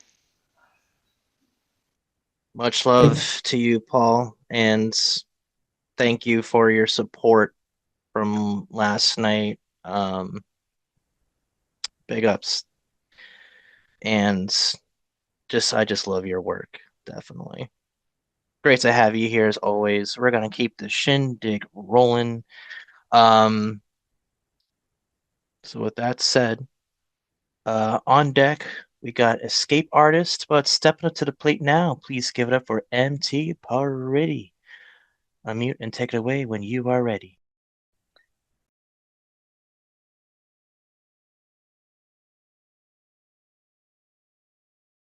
What up, y'all? It's MT Pariti here, chilling with, where are you all? It's amazing. Yeah, right? Yeah, you know. So I'm here on Long Island, and I've done something that has to do with Long Island. It's called The Scene Magazine. You want to check out? This is the November issue. Right? So what's interesting, actually, Paul's, you might be interested in hearing this. I'm meeting with someone in the next couple of weeks to expand the scene to the rest of New York City, including the Bronx, Manhattan, Harlem, Lower East Side, because they consider themselves different, and Staten Island. Yeah, we're gonna make things happen. But what got me into this, why I do this, is because poetry is important, and creation, art is important, and never has it been more important than it is now after what just happened. So I'm going to read a piece that I don't often read about certain topics. I usually write about mental health, and that's what I advocate for, but this came out of me recently, and I want to share it with you all. So here goes. I thought it was going to be Ars Poetica when I wrote the first 2 lines, but it's not. It's social justice. Gotta live to write, and gotta write to live. Bottle up the fight, and your rights they will not give. Resist with all your might, and show who you are with. The vilified for being alive, so the curse we gotta lift. We gotta lift the weight of the knee upon the neck before it is too late, and we start cashing in the check that your ass can never cash. You owe so much already. Best believe we kept a tally, and your walk's a bit unsteady down that deep and darkest alley all alone. You know, I bet he falls right upon the ground, and that he hits his little heady and blames someone that's brown, and he doesn't rest until they're dead. He even hates the sound of the falling of confetti. Can't celebrate when it ain't his people, and he'll make sure that you know. He'll masturbate under a steeple and say they have got to go. There's simply no room for someone that looks a little different. You got to know he's got a gun, and he ain't afraid to lift it. He'll stand his ground as you run away, defending from your back. Not in the pound, he'll always stay a coward on attack. A shower couldn't clean this country of everything she lacks, but she'll defend you if your company can bring in a nice stack. Special interest charity, a simple little fact. And if you want some clarity, ask someone that is black. Poem.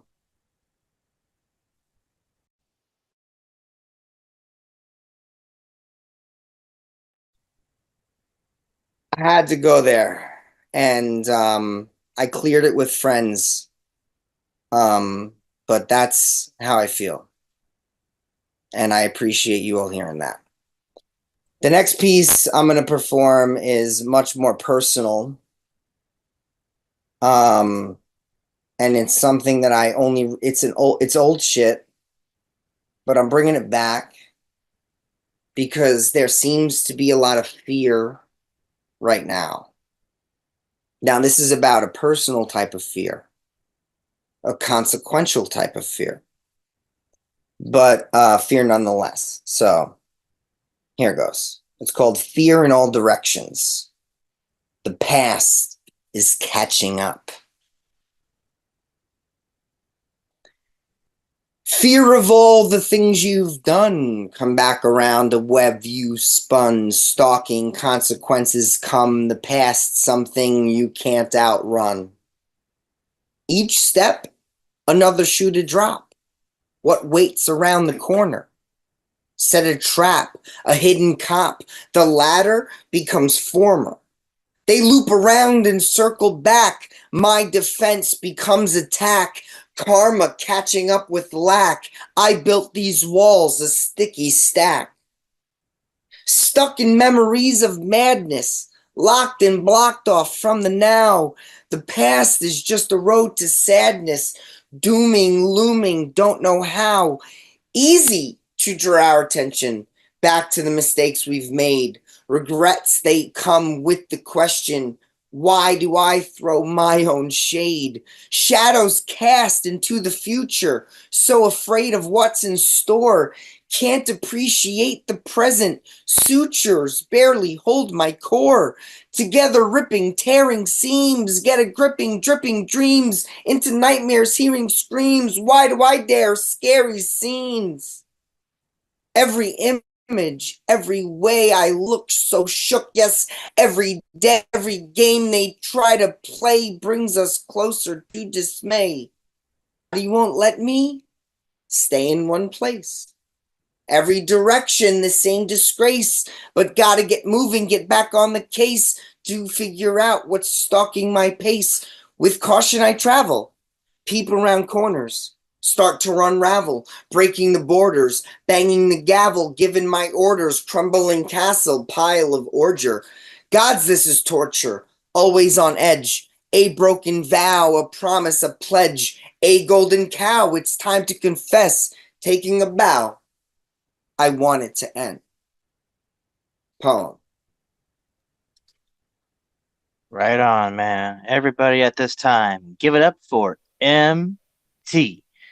Yeah. MT Pariti. Bro, killing it, man. Hey, and congratulations on that moving from Long Island to all the inner cities. That like, yo, that's a huge step, but that's a huge boost for the magazine. And congratulations, man. That's awesome. Thank you. Yeah, I'm super ditto. You know, it's takes some gumption to do to expand stuff now with, like you said, stuff that's going on. I wanted to remark on, you know, a lot of the work I hear you do is, you know, full of a kind of psychic frenzy. You know, that's under control. You know, it's not an out of control, chaotic thing. And for me, one of the things that makes it work so well is your natural voice is in this kind of range and timbre that has a kind of natural edge to it, MT. And it just makes carrying the content that much more amplified. Wow, thank you so much for that. I really appreciate it. I think performance is a big part of what I do. I'm very much on the scene in real life, IRL. And I appreciate what Dre is doing the hybrid thing, and I'm glad he's bringing it to his community. But I want all of you to know there just might be, and not to take away from this because I'm here, but there might be some local art near you, around your corner, that you don't even know about. Mm-hmm. And you need to find out about it. So like we're growing, we're right now, we're the scene Long Island. We're gonna become the scene New York City. But why aren't we the scene DC, the scene LA, the scene New Orleans? Wherever there's a scene, there can be a scene. So if you want to talk about expanding this thing in your neighborhood, in your area, please reach out to me, because I have the template. I have the back end support, and we can make this happen. Look at that shit, y'all. Hey, MT Pariti with a call to arms. Let's get the scene in every city so everybody can be seen. And with Straight that up. said, just want to add to the idea of sharing contact information. Please utilize the group chat if you haven't already, of any social media presence, any and all things that you have going on, whether it be events, publications, what have you. We want to be able to promote you and help you get to that next level. And we can't do that without, a little bit of all of us here creating a little magic together. So please utilize that chat to your fullest advantage, because we want to help out. With that said, thank you, MT, for what you do, and check in what he does. Looks like we posted their the scene.life there. Cool beans. Thank you, MT. Can I just say, I just want to tell him I appreciate that first piece you did. I really do. Great writing, but I really appreciated that piece. Thank you. Thank you, Angel. I appreciate that. Thank you. We still got some really good poetry lined up here. We got 3 more poets at the very least. With that said, on deck we got Poetic Desire, and stepping to the plate now, please give it up for Escape Artist. Unmute and take it away when you are ready. Okay, so this piece that I'm gonna do is called Perfect Canvas. Here we go. These are some of the most beautiful memories I've ever made. I'm a master of fine arts when it comes to the dark, but he pushed my pencil, challenged me to draw from the light. So these memories are some of the finest scenes my mind has ever seen. I've never tasted happiness like this. When I kiss his lips, or felt joy the way it feels on his skin. I fear going to sleep or even closing my eyes, as I know tomorrow's not promised, and I don't know how to return to living before my eyes met him, should tomorrow decide to keep either of our eyes closed. He's built me heaven on earth, my very own Eden where we plant our seeds of hope and grow into forevers, and love, and children. I could have never imagined life would be loving had he not made himself into a lover for me. He's the music my heart skips to, the braille underneath my fingers when love becomes blind. Loving him is an understatement. My lover is the canvas I create for, and these are some of the most beautiful memories I've ever made. Thanks. Holy shit.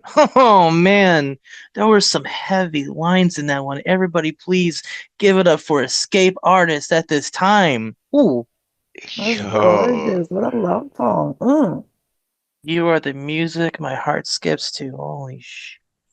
Yeah, the braille underneath my fingers when love goes blind. That was like intense. Fucking Ah, thank did you. it again. You did it again. Tomorrow is never promised. Is not promised. Yeah, definitely. Just there's wow. Well crafted, so well crafted. Thank you for sharing that, Escape Artist. Thank you for doing what you do. And without further ado, we got two more poets. God, look at me rhyming. On deck, yours truly. But step up to the plate now and please give it up for Poetic Desire. Unmute and take it away when you are ready. Hello, everyone. It's been a while. Nice to see you again. Since I happen to be wearing this shirt, that kind of geared the choice for tonight. All right. So first one, there's a 6-word memoir. Luck rewards optimistic views, positive convictions. So the first short poem is called Luck. Positive convictions, convincing myself to believe in possibilities. Optimistic views, dreaming to become realistic. Truth is true feasibility. Luck, is it a false belief? Luck, is it just superstitious? Luck, is it fated, destined? Luck, is it crafted, stereotypes? Luck is whatever you desire and how you wish to define its reasoning, often defined as coincidental contingencies, hinged hopes of enlightened envisioning. That's the first one. All right. And the next one is Cards of Lies. The king of the house fooled his queen, pretending to be jack of all trades, yet never acing at life, committing a sin that ranked a high 10 on the scale of felony acts that can never be forgiven. He flushed away what this family thought to be a house full of love, a life well dealt and laid out with only the occasional poker face on display whenever financial burdens didn't go our way. The ultimate bluffer who remains in complete denial of stacked bids made to cheat the game we never knew was even being played, of playing the odds to his favor, sweeping criminal activity under the table, taking a chance that he won't pay the price for dealings with his barbaric vice.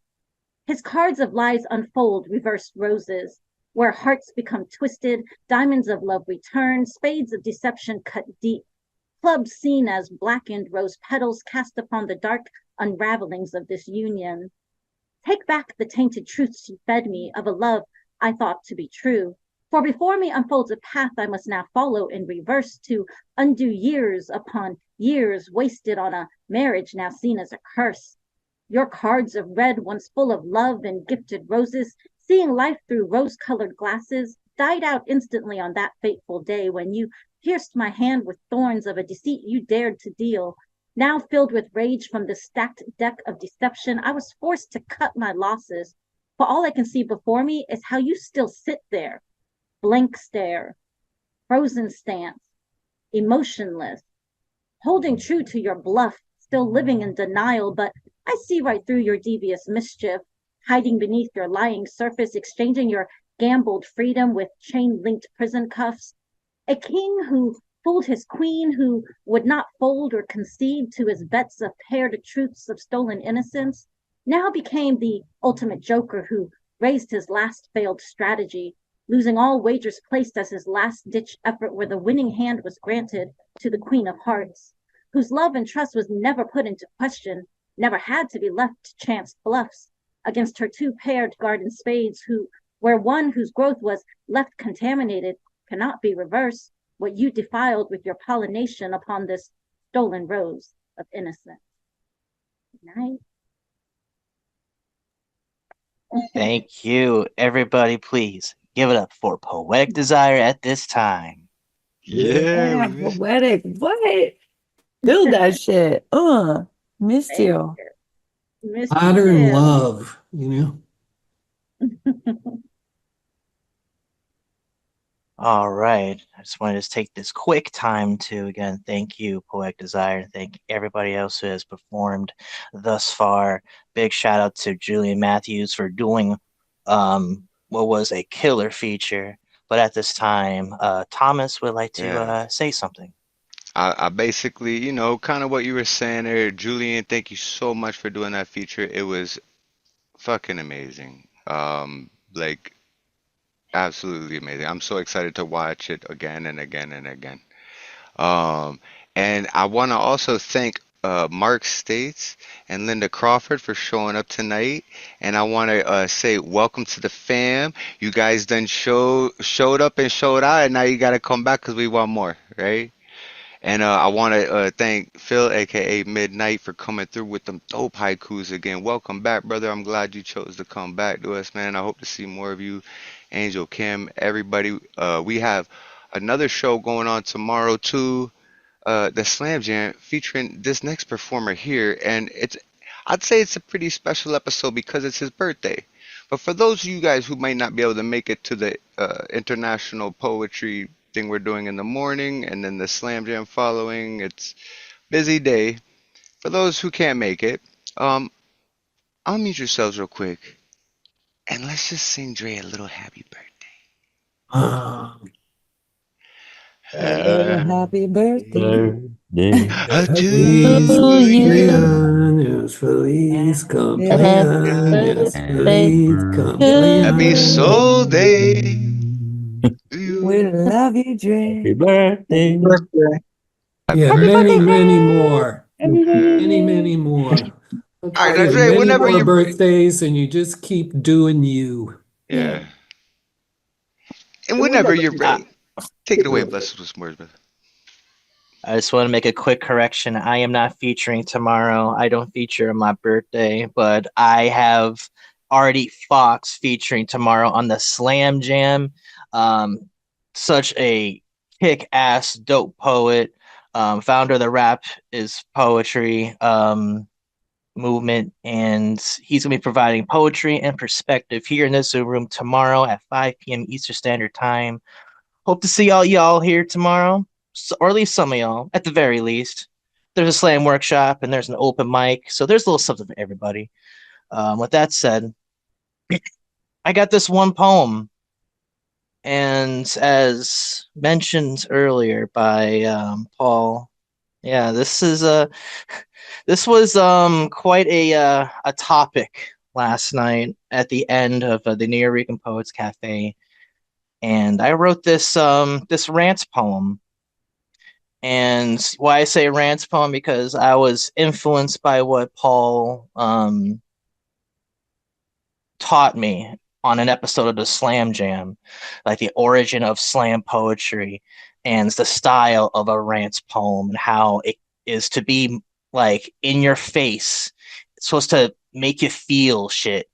And I feel I want to preface the shit out of this because I am not a hateful person, but I've been dealing with a lot of hate, and I just like blew up after the election. So here's Untitled Rage. 1.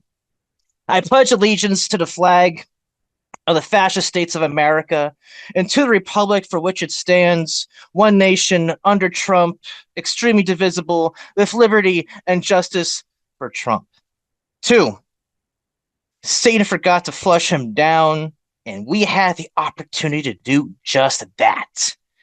I guess there's just too much shit in those pipes for Trump has a way of resurfacing, bringing more problems than any solutions. 3, moving forward, job applications should omit convictions in the background check in the same fashion that they should have removed relative job experience in 2016.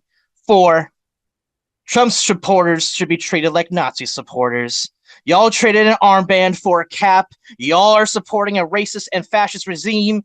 Y'all deserve a punch in the face. 5, I hope we don't see another devastating hurricane run through that supposed island of floating garbage, because my family would be absolutely fucked. We're going to need more than paper towels to solve a problem, cabron. Chingate, maga sucia. 6, maybe we need something worse than a pandemic to remind the masses that we, the people, made the wrong choice. But I doubt it. America likes it rough. Again, I kink shame you to I kink shame you eternally. 7, you either die a hero or you live long enough to become a villain. Funny how you are becoming the same thing you villainized in World War II. Wish.com Hitler is probably going to lead us into World War III. Maybe we need something ugly to happen here so that we can never again repeat the same mistakes leading to this moment in history in a similar fashion that Germany distances themselves from Nazism. 8, to any people of color who voted for Trump, I hope you are never on the receiving end of police brutality because y'all voted for the police to have immunity. 9, Lady Liberty is crying her eyes out, with tears flooding the streets throughout America. There are no lifeboats in sight. 10, America's misogyny is too afraid to have a woman president. 11, on the day after the election, my first customer said, "Today is a good day to be an American." Define what it is to be American other than deplorable. 12, I made it to 12. Can Trump even count to 12? Yet people actually count on him to run this country. 13, sequels tend to be worse than the original. Poem. And there's that piece. More. You got to go up to 25, 30. Right, 30. Sky's the limit. Yeah, fucking infinity. Teach him, Dre. Appreciate the shout out. Thanks for that. And thanks for, again, don't let anybody ever even get you to consider punishing yourself for just doing you, and just for the people here, we have to protect each other. Pardon my sermon. Mute him. Pardon my sermonizing. But we have to protect each other. When open forums start having visitors who never showed up before, who are just there to bait you into a conflict, keep your eyes open and watch your back. Yo, Dre, you got another one for us, brother? Another one? Oh shit. Fuck. How do you follow that up? I don't know, right? We gotta. Sure. I guess I'll throw something probably really stupid, because I don't know. After hearing something like that, I think we need someone to kind of like chill out with, or maybe laugh to. I don't know. So give me a moment, yo. I need to drink some water before I do one more this. time, give it up for the host tonight, Dre Reyes. Wish him a happy birthday. We love you. We hope you guys come through tomorrow for Slam Jam. We're doing an international hybrid at the Cornwall Library in Connecticut, and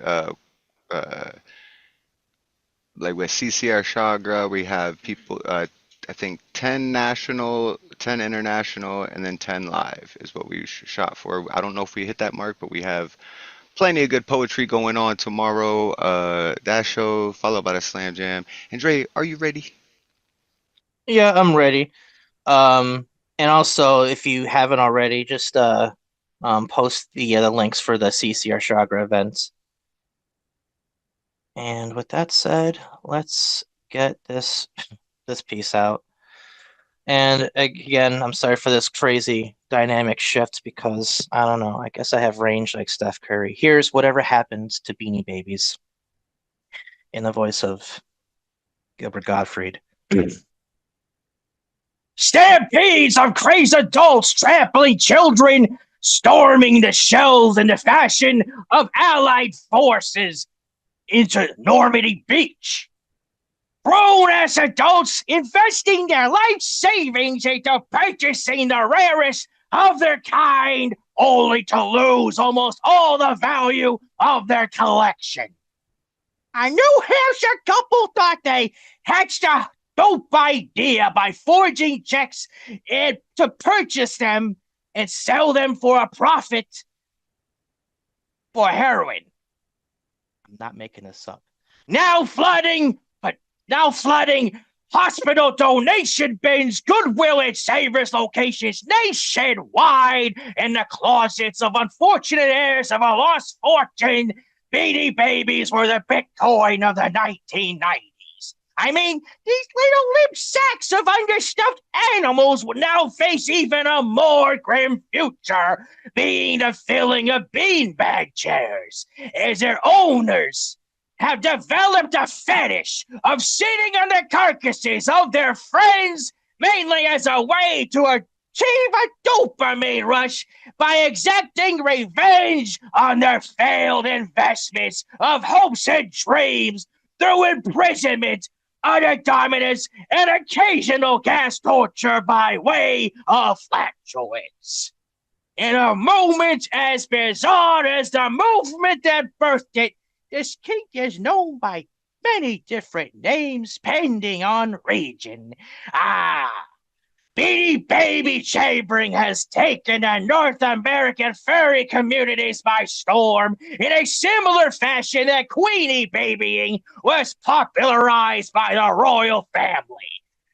Beanie Baby Kinkaroo has shook Japan's kink worlds to its very core, to the point that cyberpunk cinema is experiencing a renaissance. The ripples of influence have even stretched out throughout India as new positions were included in the revised edition of the Kama Sutra, named after the most popular Beanie Babies, with Squealer the Pig voted #1 in Cosmopolitan India's list of hottest positions to do with your partner this summer. It doesn't matter what you call it. At the end of the day, it is a yum that will be yucked. A lot more than toes getting sucked in an ever so evolving case study that's worth exploring, preferably from a distance. Poem. Thank you. Yo, shout out to Dre's voice for bringing us such hits as Gilbert Godfrey, Arnold Schwarzenegger, and a plethora of others. Everybody unmute yourselves right now. Give it up for the host tonight, Dre Reyes. Yeah, Dre, what? Hey! Love you, fam. It really was an amazing workout for your voice. I've never heard you do that kind of vocal gymnastics before. Well, I appreciate the love. We have a green tea and honey fund set up for his throat if you guys want to donate. Yo, Dre. Okay, so I have a couple friends over, and they're not participating in this, but someone just said to me that gave a Gilbert Gottfried vibe, and I was like, "No, you didn't hear? Oh, you didn't hear." And so you good didn't job. hear. Good on you, because you totally you brought it across. So good job. Awesome. If they ever do an Aladdin sequel, I'll be there, Iago. No worries. Um, but thank y'all. Thank y'all for sharing space. We do have one more poet lined up. I'm excited for this. Because I love surprises and I love seeing voices I haven't heard in a while. With that said, everybody give it up for GodChild at this time. Unmute and take it away when you are ready. Yo, what's going on, y'all? What's going on, Y'all man? hear me? Word, Yo, word, we love word. you, man. Oh Sound like man. Um, yo, this is like really out the blue. Just like chilling and Easter told me like the joint was on. I was like, yo, hop on right quick. Like, what's up? So much love, everybody. Um, damn. All right, I'll do this one. These aged double barrel shots I take ain't blanks. Cups become like biggest fish tanks. Call me the aquatic alcoholic, feeling like I'm under the sea on the dock of Parrot Bay, trying to pose like Captain Morgan. You can squeeze out an organ and get 80 proof. Drinks on me. A drunk man speaks a sober mind, confessing 80 truths on me. See, I drink so I wouldn't think. Pass out and repeat. Think, drink, pass out and repeat. Not a monogamous drinker either. I cheat. Anything with ethanol. The higher the content, the lower my conscience. Is that Godchild or Godzilla the monster? Can I have another is a mantra. I got a joke. I walk into a bar and don't drink. Sometimes I'm fucked up. My hand kung fu gripped on the empty cup. Drinking has a problem with me. In an abusive relationship with myself, acting like I got beef with someone else, but then seeing my reflection in the bottom of a bottle of top shelf shit, I can drink a drunk under the table. A glass half full is about to be as empty as my insides, and I will use ink as my intoxicants. My obstacles become topical. See, I'm not an alcoholic. See, I'm a connoisseur of cocktails. I'm a beverage aficionado. I'm just partial to partaking in chemical agents so frequent and fragrant and evasive, feeling like a terminally ill patient stuck in stasis. I am sick of myself. Like a bully in the mirror, I pick on myself. Image. I don't like when I see when I'm not me. See, happy hour is an all day everything thing, but this smile is inverted with the euphemism inserted like I'm all right. That's lip service. It's like I'm allergic to being sober. Conversations with cocktails, chase with L, pass out like I want my kidneys to fail. But they say that every actions dictate your fate. So if I keep going this way, I end up being an example of what not to do, not as of a pity, simply just letting you know my beer goggles are empty. No more eyes wide shut. I'm gonna exercise this demon like I got Satan doing push-ups. I want to make a toast to everybody who has ever felt like a nobody without a cup. Stay thirsty, my friends, for life. Because being a drunk, you will never drink enough. Cheers.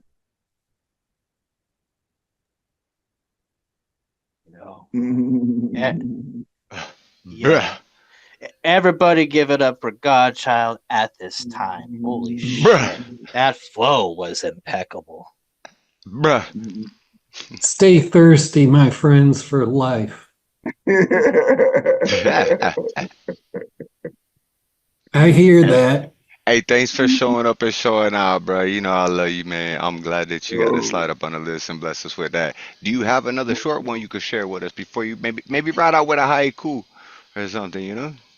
Word. All right, I got one. Um, I've stolen lighters, had lighters stole from me. So you got a light. All right, cut the recording. Get the fuck. Everybody, give it up for GodChild. What the fuck? I just started that joint earlier too, like, and it's crazy because it's harder. It's sometimes harder to remember a haiku than it is. You know what I'm saying? I know, like Remember a few syllables a whole compared to an 5 minutes. entire. Yeah. I can do an hour. I can do an hour, but remember a haiku is like, what the Because fuck you was gotta it? nail it just right. The timing, the syllables, the delivery, like, You gotta yeah. say a lot with a little bit, yo. You know what I mean? But speaking of which, Midnight, thank you for coming back through again, bro, and blessing us with some of them haikus, bro. Them shits are on point. Like, Oh, yo, Nice can one. I show y'all right quick? Can I show y'all something right quick? Yo, this Sure. was my Halloween costume, yo. You see, I got the Wolverine joint on, right? Boo. Oh, that's dope. it's the Wolverine. Yo, the Wolverine. The Wolverine. Exactly. The You got it Wolverine. on top. He was the Wolverine problem. Man, get the fuck out of here. Shut the show down. This shit is too much, man. You have just won my heart with that Right. one. Hey, Protect your costume neck, of the God. year right there. But yeah, hey, protect your neck. Bob. Yeah, sink. Protect your neck, bub. Fuck yeah. With that said, oh my god, thank you. Oh my god, thank you so much. Everybody, everybody mute. Give it up for GodChild just for that. That was wicked cool. Hey, we love you, brother. Thanks for coming through, man. Hey, hey, yo, hey, check it. Easter put this on the joint. Oh, Like I shit. bought the hat and Easter knitted this on the joint. Yeah. You know what I'm saying? She knitted So the shout Wu-Tang out to symbol. Easter for the whoop. Exactly. Hey, she nailed it too, yo. That's that whoop. Get it. Hey, that's how it look, just like on her backpack, on her Jan Sport, cuz I know that shit, right? I just want to just be able to wrap up this show real quick. I want to direct everyone's attention to the group chat. I posted I posted a couple of things. First, if you enjoyed what you saw tonight, there is a support flyer there for the Cash App and PayPal information for Open Minds Open Mic, just to keep this foundation, keep this virtual space running. We will accept any and all donations through those two methods. Also, tomorrow in this very Zoom room, we're going to have Artie Fox and the Slam Jam, a slam workshop, and open mic. So if you feel like workshopping some poetry and getting some feedback, tomorrow's the opportunity for that. Or you just want to do like what you did tonight, there's an open mic for that. Also, next Friday in this very Zoom room, we have another edition of Open Minds Open Mic, as we have China Bloodmeyer featuring. So get ready for a half hour of just kick-ass poetry. Go for blood. Go for blood. I just wanted to also give a quick shout outs to everybody here again tonight, and for Julian Matthews, who had to leave a little early just now for what was an incredible feature. And if you were in a little late, you'll have an opportunity to catch that feature on YouTube when it is uploaded on the Open Minds Open Mic YouTube page. If you haven't followed that, just check it out on youtube.com @OpenMindsOpenMic. But with that said, that concludes another awesome evening of creativity. And with that said, until next time, please keep writing, please keep loving. Peace and love to y'all, and have a great night.